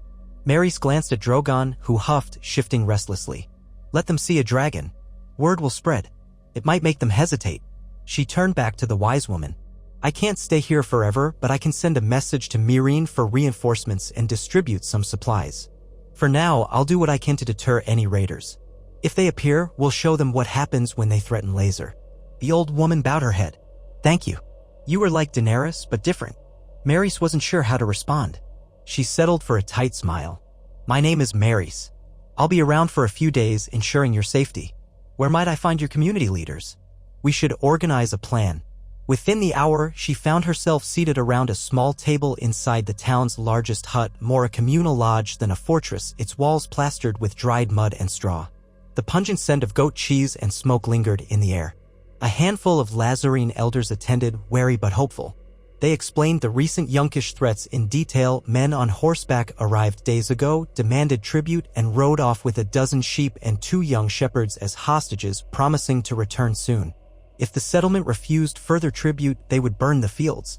Mary's blood boiled at the mention of hostages. I'll see if I can find them, she vowed. If these raiders come from Yunkai, they must learn that the days of easy pillaging are over. An older man hammered his cane on the floor. Yes, but the last time we faced Yunkai's wrath, our entire harvest was destroyed. The horse lords can't protect us at all hours. Meereen feels far away. You have a dragon, but what happens when you leave? She pressed her lips together, acknowledging the grim truth. We're building alliances so that Laser no longer stands alone. Kaldavers Dothraki have an accord with us, though they roam widely. I intend to station a few freedmen riders here, if possible. For now, let's focus on scaring off these immediate raiders. Once we drive them away, we can signal the rest of Yunkai that Laser is not undefended. The elders murmured among themselves, some uneasy, others encouraged. One younger woman with braided hair said, If you can retrieve our hostages, we'll trust your words. If they've been harmed, we'll do everything possible, Maris reassured, though she knew rescue might be far more complicated. First, we must watch for signs of their return. Have you any idea where these Yunkish riders went? She learned the raiders likely headed east, following a minor trade route that skirted the hills. With that in mind, Maris stepped out of the lodge as dusk settled. Outside, she found Drogon perched on a rise overlooking the village. A ring of curious shepherds stood at a distance, enthralled and terrified by his presence. One young boy threw a small stone in fascination. Drogon hissed, snapping the air as a warning, making the child dart back in fright. Maris approached Drogon with calm confidence. He lowered his head enough for her to touch his neck. Tomorrow we hunt these raiders, she said aloud, as though he might understand. If they're near, we'll find them. She spent the night in the village's communal lodge, curled in a corner with a rough blanket. Sleep was fitful, mind racing with possibilities. The unknown hostages, the risk of harming innocent travelers if she unleashed Drogon's fire in the open plains, the question of how Yunkai would respond if their raiders were burned to ash. Still, she pressed on because letting these slavers move unopposed was never an option. At the first light of dawn, she rose and stepped outside. A crisp chill clung to the hills. She saw Drogon already stirring, stretching his wings. The shepherds offered her a simple breakfast of flatbread and watered goat's milk. Maris thanked them, aware they had little to spare. Then, she and Drogon took flight. The wind whipped her hair as they soared above the rolling terrain. She scanned for any fresh tracks, columns of dust, or signs of campfires. After some time, she spotted a faint trail winding eastward, dotted with churned-up earth that suggested hooves and wagon wheels. She guided Drogon lower. Mid-morning found them cresting a ridge where the land sloped into a shallow basin. Below, a makeshift camp spread along a dry creek bed. Perhaps 30 men, some Yunkish banners staked in the dirt. A handful of captured sheep milled about. And near a crude corral, she glimpsed 2 ragged figures who might be the abducted shepherds. The men carried spears and crossbows, their horses tethered. Heart-pounding, Maris considered the terrain. She had the element of surprise from above, but if she simply torched the camp, she might kill the hostages. She needed a more measured approach. Gently, She steered Drogon into a gliding circle, out of the men's immediate sight line, then dismounted on a rocky ledge about half a mile away. She patted his flank. "Stay," she murmured, though of course he did as he pleased. Drogon let out a low growl, stretching his neck. If she were lucky, he'd sense she needed stealth for now and remain hidden behind the ridge. She crept downhill using rocks and scrub for cover. The desert sun climbed overhead, scorching her exposed skin. At length, she found a vantage behind some boulders. The raiders lounged in the creek bed, 2 men on guard with crossbows, others lazing or cooking what smelled like goat meat. The hostages, indeed 2 shepherd youths, sat roped to a stake in the dirt, guarded by a scarred man who occasionally kicked them if they shifted. Maris inhaled slowly, trying to calm her racing thoughts. She had the advantage of surprise, but a direct assault on foot against 30 men was suicide. She needed Drogon's intimidation, yet also had to ensure the hostages survived. A plan formed. If she staged a quick attack from the sky, focusing flame on the far side of camp, the men might scatter. Then she could exploit the chaos to free the prisoners. Retreating carefully back up the slope, she found Drogon had indeed stayed put, though his tail twitched with impatience. She climbed onto the harness, double-checking straps. "Quiet approach," she murmured, though she knew full well dragons were rarely subtle. Still, a swift strike might minimize bloodshed. They soared into the air, climbing higher, then angled sharply toward the camp.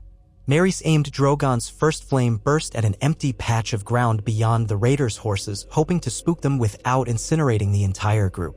The effect was immediate. A roaring gout of flame rolled across the cracked soil, igniting sparse brush. Horses shrieked, men shouted in alarm. Pandemonium erupted. The raiders scrambled, some loosing crossbow bolts skyward. Drogon banked left, flames licking from his jaws in a second controlled blast that incinerated a line of bedrolls. Smoke billowed. Maris guided him to hover briefly, scanning for the 2 hostages. There, near the corral, the scarred guard yanked them to their feet, brandishing a knife against the nearest youth's throat. She cursed under her breath. Another standoff. She pulled on Drogon's harness, signaling him to swoop low. He roared, the thunder of his voice shaking the stones. The guard jerked around, eyes wild with terror. Horses were running wild, men diving for cover. Crossbows scattered in the dust. The scarred guard barked something in Yunkish, evidently threatening to slit the hostage's throat if Maris came any closer.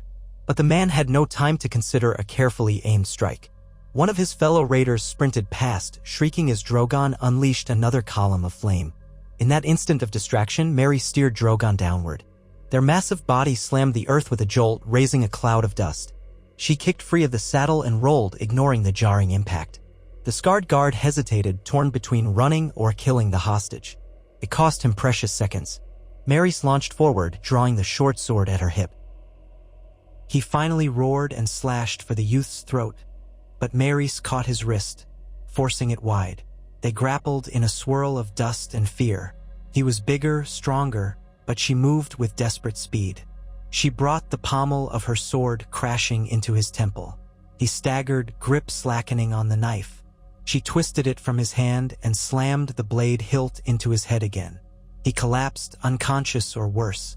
Immediately, she bent and cut the ropes binding the captives. "Run!" she commanded, pushing them toward a rocky outcrop. They scrambled away, half stumbling. Another raider emerged from the swirling confusion, swinging a cudgel. Maris barely deflected the blow with her sword. Pain jolted her arm. Before he could strike again, Drogon lunged from behind, jaws snapping the man up in a brutal instant. Blood sprayed. Maris flinched, but relief coursed through her. Across the camp, men broke and fled in every direction, terrorized by the Black Dragon's onslaught. A few panicked crossbow shots pinged off Drogon's scales, one lodging shallowly in the leathery folds near his shoulder. He roared, unleashing an inferno that consumed half the remaining tents. Within minutes, the entire raider band was scattered, some ablaze, others galloping away on horses, leaving behind weapons and loot. Smoldering wreckage and acrid smoke hung over the creek bed. Maris exhaled shakily, rushing to the 2 freed shepherds. They trembled, wide-eyed, hands still raw from bindings. "You're safe now," she gasped. "Get to your families. Go." Both nodded wildly, tears streaming down their faces. One clutched her arm in thanks before they stumbled off. She let them run. For a moment, she stood in the wreckage of the camp, chest heaving from exertion. Screams of the dying echoed from the flames. Her eyes burned, not only from smoke but from the horror of it all. Yet what choice had she? These men had threatened to murder the hostages and plunder Laser. Perhaps a swift, terrible defeat would deter them from returning. Drogon thrashed nearby, shaking off the bolt embedded in his shoulder. Blood welled around the puncture. Maris rushed to him, whispering calming sounds. "Let me see." He snarled, impatient with pain, but eventually allowed her to approach. She gripped the bolt, yanked it free in one harsh motion. He hissed, snapping the air near her face, but she stood firm. "Better out than in," she murmured, pressing a bit of cloth to stanch the bleeding. Soon the flames died to embers. The camp reduced to a blackened swath of ground. Bodies and scattered gear lay around. A few survivors crawled or limped away. Maris had no illusions that every villain was vanquished. Some would likely regroup, spread word of the Black Dragon's fury. She only prayed it was enough to keep Yunkai from making bolder moves. Weariness crashed upon her like a wave. She mounted Drogon again, guiding him to climb from the creek bed. The ride back to the Lazarine settlement felt longer, weighed down by fresh guilt and exhaustion. By the time they returned, the sun was sinking. The villagers rushed out when they saw Drogon alight. The rescued shepherds stumbled forward, embraced by weeping relatives. Some villagers reached for Mary's hands, blessing her in halting common tongue or Lazarine prayers. She forced a small, tired smile, offering reassurances that the raiders were scattered. The wise woman appeared, bowing low. "You brought them back," she said, voice trembling with relief. "You saved lives. May the gods bless you and your dragon." Mary simply nodded. "Keep watch. They might regroup, but they'll think twice before returning. I'll send word to Meereen, see if we can spare a patrol here." She spent another night in the lodge, drifting in and out of uneasy sleep. Images of the burning camp haunted her dreams. At dawn, she prepared to depart, leaving behind meager advice on how to fortify the perimeter or dig defensive ditches. The Lazarine elders pressed small gifts upon her, hand-woven blankets, fresh bread. She accepted them graciously, though she worried how these simple folks would fend for themselves once she flew away. She soared back toward Meereen under a blazing sun. The flight gave her time to reflect. Each new conflict demanded she become judge, jury, and sometimes executioner, wielding dragonfire to uphold a fragile freedom. She couldn't be everywhere at once. Yet these people had no one else to rely on. The world smelled blood whenever dragons reappeared, slavers, opportunists, old lords hungry for power. She was caught in the middle, neither queen nor soldier, but forced into the role of protector. By late afternoon, Meereen's skyline reappeared. She noticed additional watchtowers and parapets under construction. Her city wasted no time shoring its defenses. Good. Landing in the same courtyard as before, she found Aelorys and Benneth waiting, expressions tense. They hurried over the moment Drogon settled. "What happened?" Aelorys asked, spotting the dried blood on Drogon's shoulder. Mary slid off, nearly stumbling, ran into a Yunkish raiding party, freed 2 hostages, scattered the rest. The Lazarine village is safe for the moment. Benneth's face tightened.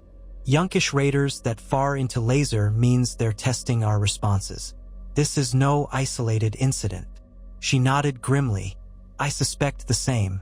We need to prepare. The Phoenix Masters might be gone or weakened, but other factions in Yunkai are stepping into the vacuum. They want to reassert control over the region. Slavery dies hard." Aelorys gestured for a caretaker to approach Drogon with water and an ointment for his wound. He growled but allowed a bit of cleaning. Mary sighed, muscles aching. "Any news here?" Benneth exchanged a worried glance with Aelorys. "A large Pentoshi caravan arrived earlier. Their leader demands audience with you, claiming urgent business." Maris raked her fingers through her tangled hair. "I'll clean up, then I'll see them. Let's do this quickly before more crises explode." She splashed water on her face, changed into a less travel-stained tunic, and entered the council chamber just as the Pentoshi visitors were escorted in. 3 men in layered silks and gaudy jewelry bowed low. The central figure, a portly fellow with carefully oiled mustaches, introduced himself as Magistrate Rafaro, a representative of a powerful Pentoshi prince. "We bring gifts from our city's noble families," Rafaro declared, snapping his fingers at attendants who carried chests forward. "Finest wines, silks, spices, tokens of Pentos's goodwill." Maris glanced at the chests but did not open them. "We appreciate gifts, Magistrate, but we have no illusions. What do you really want?" Rafaro smiled, a hint of cunning in his eyes. "To open trade, of course. The newly hatched dragons are the talk of Essos. Pentos sees potential. Imagine the security you could offer shipping lanes if a dragon patrolled the coast. We might form a pact ensuring your city's prosperity, and in return we could share resources for raising these creatures more effectively. Our scholars have studied old Valyrian lore." Elleries interrupted. "You have knowledge from Valyria?" Rafaro spread his hands. "Fragments. Everyone in the East collects scraps of the old empire. My patrons are quite adept at deciphering them. Perhaps we could help ensure your hatchlings flourish. All we ask is a measure of cooperation. Say, permission to study an egg or two, to glean insights into draconic growth." A hush fell. Maris felt her stomach twist. Here it was again, offers of lavish bribes to gain access to her brood. She could almost see the glint of avarice in Rafaro's expression. Politely, she shook her head. "No, the eggs remain ours. If you wish to trade fairly, grain, goods, crafts, that can be arranged. But the dragons aren't for sale, nor for your scholars to experiment on." The magistrate's face tightened, though he kept a veneer of courtesy. "Surely there's room for compromise, my lady. We don't seek to purchase your dragons outright. We only hope for an exchange of knowledge. Pentos invests heavily in scholarship, and these new clutches, well, they're unprecedented in the world's history." Benneth cleared his throat. "The caretaker has spoken. The brood is not subject to negotiation. If you wish to propose normal trade, our harbor master can discuss terms." A flicker of annoyance crossed Rafaro's features. "We shall see. My prince is generous. Perhaps in time you'll reconsider. Until then, we abide by your decision." He motioned to his attendants, who left the chests behind as though to reinforce Pentos's wealth and goodwill. Then he bowed again. "We'll remain in Myrine for a short while if you desire further discussions." He withdrew with a swirl of silks, leaving the council chamber in a hush. Maris exhaled, rubbing her temples. "All these offers, Volantis, Pentos, the free cities, they're circling like vultures. We'll keep refusing, but some might attempt theft in secret." Aileries nodded gravely. "This is the new reality, negotiations by day, potential espionage, or assassination by night. We must remain vigilant." Maris managed a bitter smile. "I'm tired of war. Every time we push back slavers, more appear. Every time we protect the brood, new suitors want to buy or steal them. Is there no respite?" Beneth's gaze softened. "You carry a great burden, Mary Stone. But consider how many now live free, how many villages like that one in Laser rely on your resolve. That is no small thing."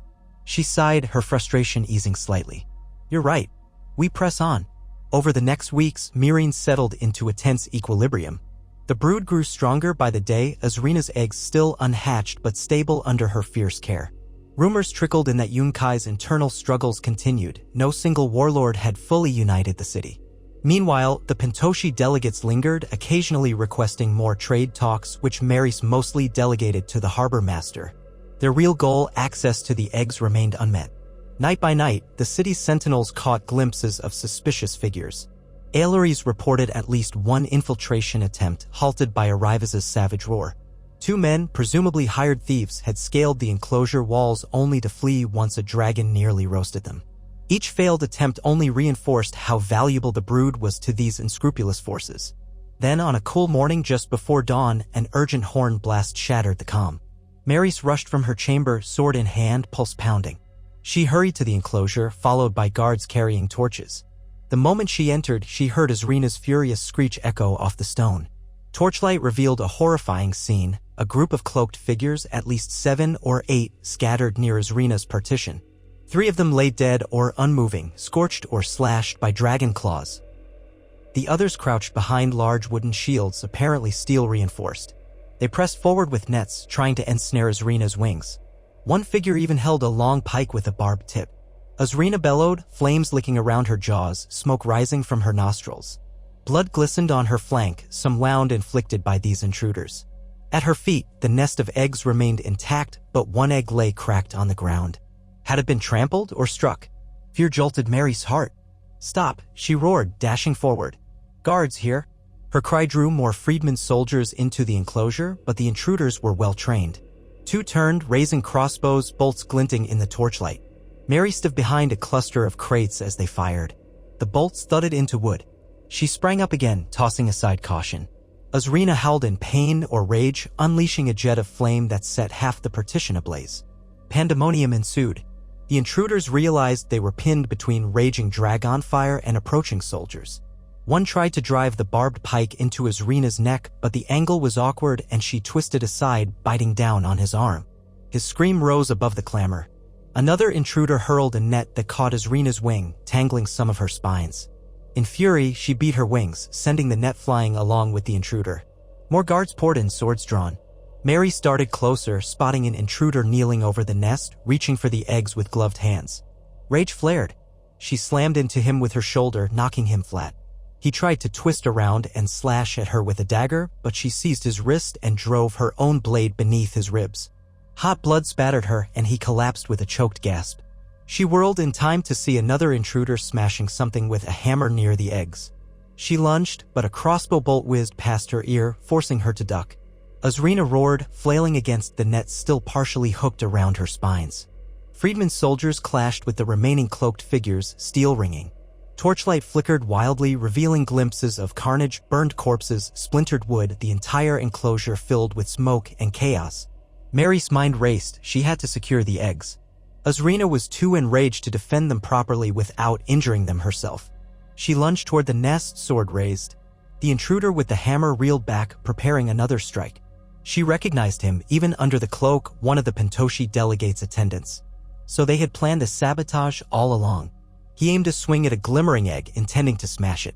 Mary's roared wordlessly, intercepting his downward stroke with her blade. The impact jarred her arms, steel scraping across iron. Sparks flew. He snarled, yanking back, then swung the hammer at her ribs. She twisted, the heavy blow grazing her side, pain lancing through her. She gasped, forced to backpedal. He pressed forward, hammer raised high, but Azrina intervened with a savage snap of her jaws, seizing his shoulder. He screamed, dropping the hammer. Blood sprayed, and Azrina flung him aside, the net trailing from her wing. Panting, Mary's rushed to the nest. For eggs lay scattered, one cracked open with a spiderweb of fractures. A flicker of movement inside gave her a shock. Could it be hatching prematurely, or was it just damaged? The other eggs, though battered, looked mostly intact. Azrina lumbered closer, half-blinded by smoke, searching for threats. In moments, Friedman's soldiers overwhelmed the remaining intruders, cutting them down or forcing them to surrender. The carnage ended as quickly as it began, leaving bodies strewn across the enclosure floor. Blood pooled near the shattered planks of the partition. Azrina stood trembling, tail lashing, half her flank stained with her own blood from a pike wound. Mary's pressed a hand to her side, feeling sticky warmth, her own wound from the hammer's glancing blow.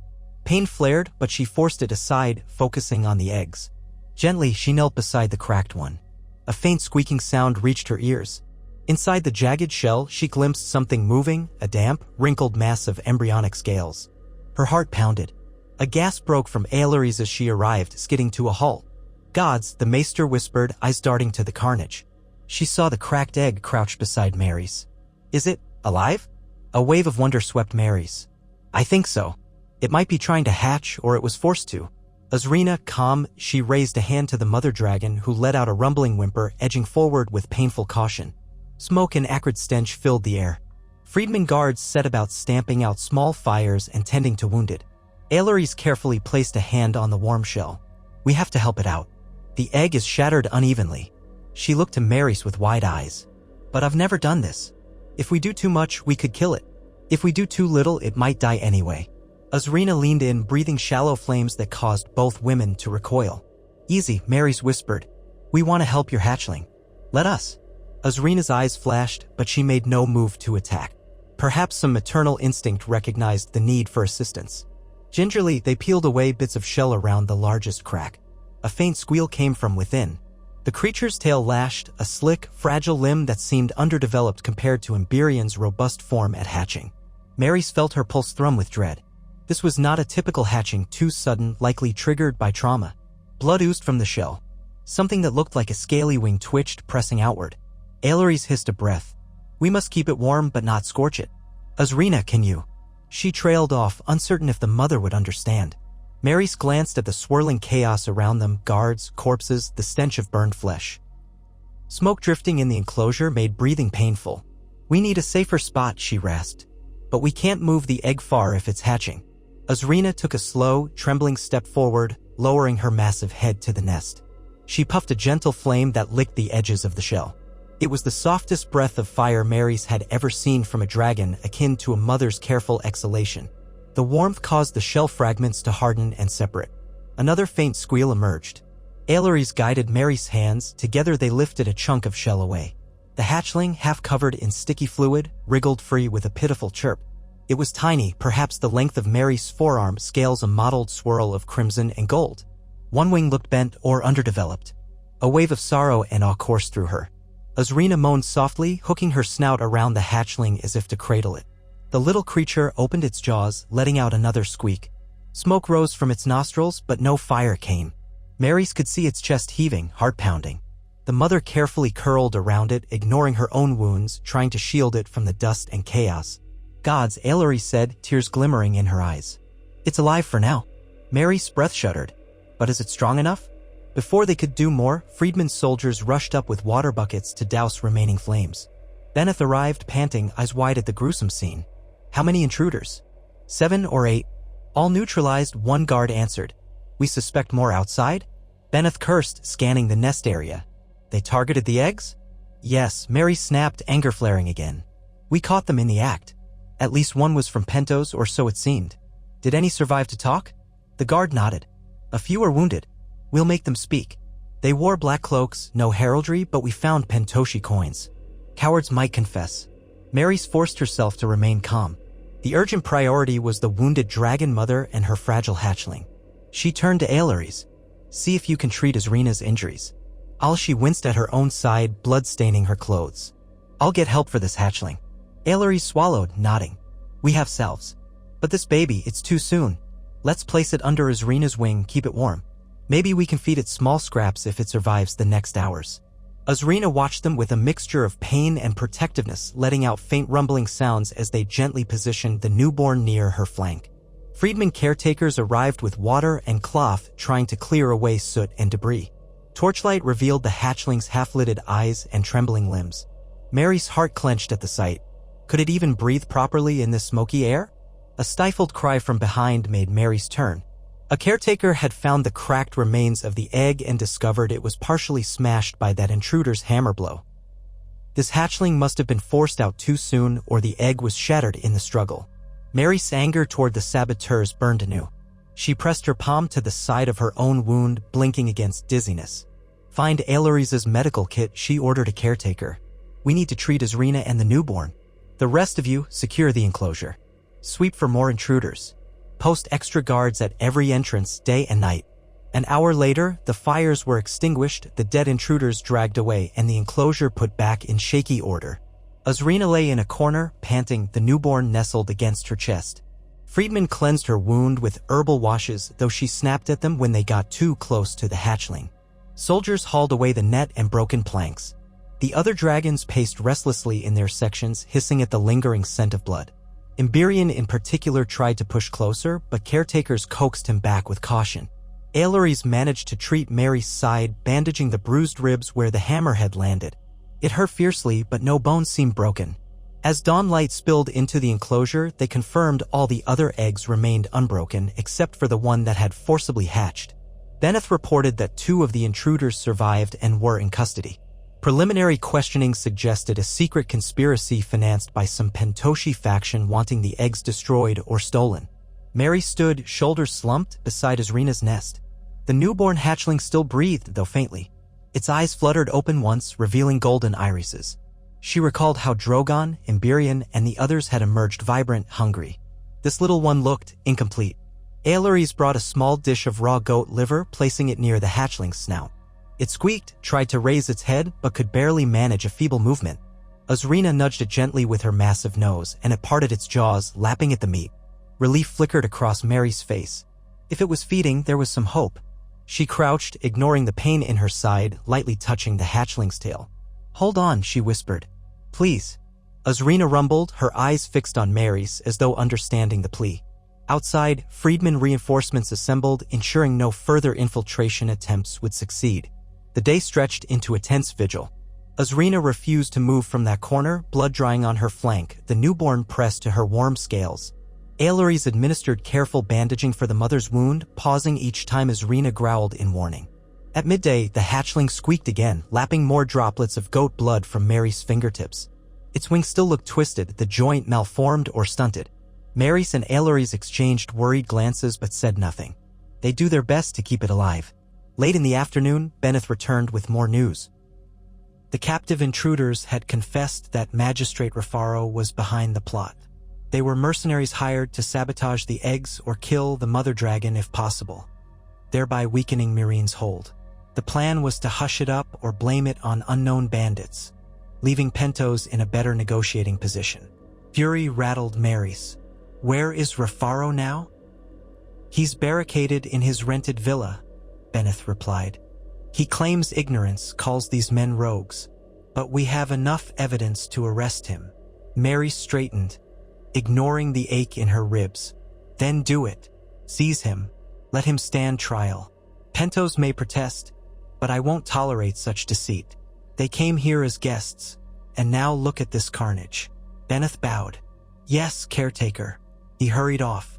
By nightfall, Friedman soldiers raided the Pentoshi villa, arresting Rafaro and any associates. They found damning letters detailing the sabotage plan. The entire city buzzed with the scandal, openly condemning an envoy from a major free city for an assassination attempt on a dragon mother and her clutch. Yet the heartbreak in the enclosure overshadowed any political victory. The newborn hatchling clung to life, but just barely. It breathed in shallow rasps, pinned to Azrina's side. Occasionally, it sipped water or licked raw scraps of meat from the caretakers. The twisted wing prevented it from moving properly, and Aileries suspected internal injuries from the forced hatching. Days blurred into a vigil. Myrine turned out in force to protect the enclosure from further intrusions. Imberian often sat watch at the partition, growling at anyone he didn't recognize. Azrina tolerated caretakers enough to let them apply healing salves to her flank. The other 6 eggs remained intact, presumably safe, though tension soared each time strangers visited. Mary scarcely left the newborn's side, except to address urgent matters with the council. She insisted that a small brazier burn near the hatchling for additional warmth. With wet cloth draped overhead to maintain humidity. Aileries improvised a feeding regimen of goat's milk mixed with minced meat. The hatchling responded, but its progress was heartbreakingly slow. On the 4th night after the attack, as the city slept under a waning moon, the hatchling's condition worsened. It began to wheeze, tiny chest spasming. Azrina crooned, nuzzling it gently, but it wouldn't open its eyes or mouth. Mary's felt tears burning her throat as she cradled the scaly head in her palm. "Live," she whispered, voice hoarse. "I've seen enough death." Aileries knelt beside her, placing a compassionate hand on her shoulder. "We're doing everything we can. Sometimes nature decides, or the gods. Forced hatching is rarely survived in the best conditions." Azrina gave a low, mournful moan, pressing the hatchling closer. Mary's and Aileries waited, hearts heavy, as the tiny dragon's breathing grew ragged, each rasp weaker than the last. An hour later, it shuddered in a final spasm, then went still. Mary bowed her head, tears slipping down her cheeks. "No, please." She stroked the hatchling's limp form, but no flicker of life remained. Azrina, sensing the loss, let out a keening wail that echoed in the enclosure. Imberian roared in sympathy from behind the partition, the other dragons stirring with agitation. The mother refused to leave the little corpse, curling around it and licking its scales as if to wake it. Mary watched in anguished silence, feeling powerless. Eventually, dawn arrived in a pale glow, revealing Azrina still hunched, unmoving. Friedman caretakers approached timidly, unsure how to handle a grieving dragon. Aileries placed a comforting hand on Mary's arm. "We should remove it," she said softly, voice choked. "Otherwise, it may cause distress or disease." Mary swallowed hard, turning to Azrina. The mother refused to let them near, baring her teeth at every attempt. "We can't force her yet," Mary said, wiping her tears with the back of her hand. "Give her time." They waited until noon. Azrina, exhausted, eventually shifted her position. In that moment, Friedman carefully approached, lifting the hatchling's body. Azrina hissed but didn't stop them. Maris looked away, heart aching. She'd lost more than a potential new dragon. She'd lost a fragile hope that perhaps each birth could offset the violence she'd wielded. A hush fell over Mirian's enclosure that day, as though the brood itself mourned. Azrina lay still, occasionally snarling at passers-by, refusing to eat. The other dragons prowled or perched in watchful silence. Benneth approached to offer condolences even though it was a dragon. Everyone understood it wasn't just a beastly matter, this was the future of their city, their symbol of rebirth cut short by ruthless sabotage. Rafaro and his co-conspirators were condemned to die for attempted regicide of a dragon mother. The trial was short. Maris, though anguished, presided over the final verdict. She listened to Rafaro's frantic pleas, his claims of innocence, then saw the mountain of evidence. She thought of the broken eggshell, the forcibly born hatchling gasping its last. Fury ignited her once more. In the end, she gave the order. They would be executed.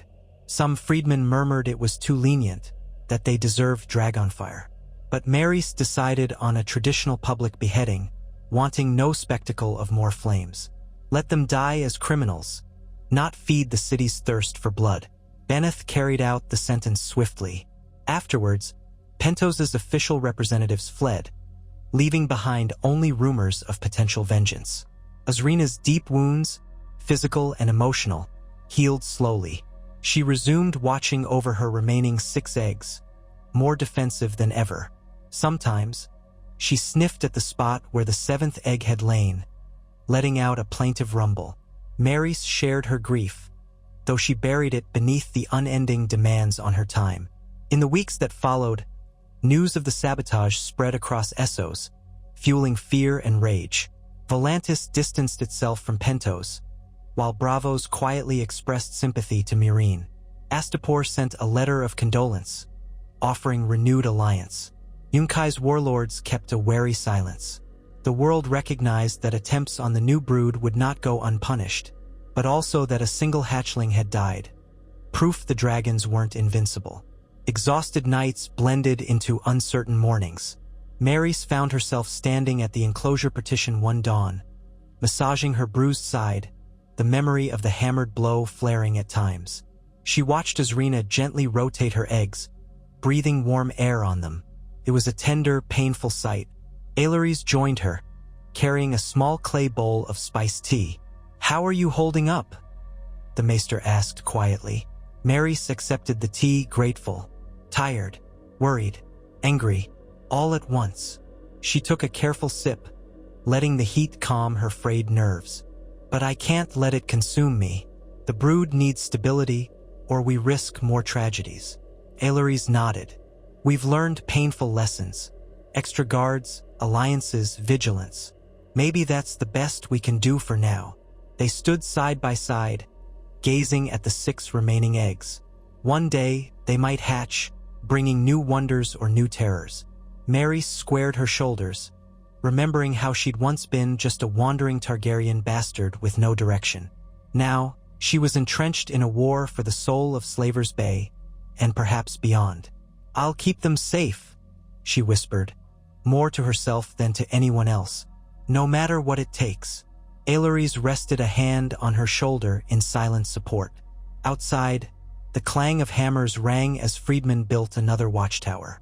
Emberion rustled his wings, staring at Azrina's nest with watchful eyes.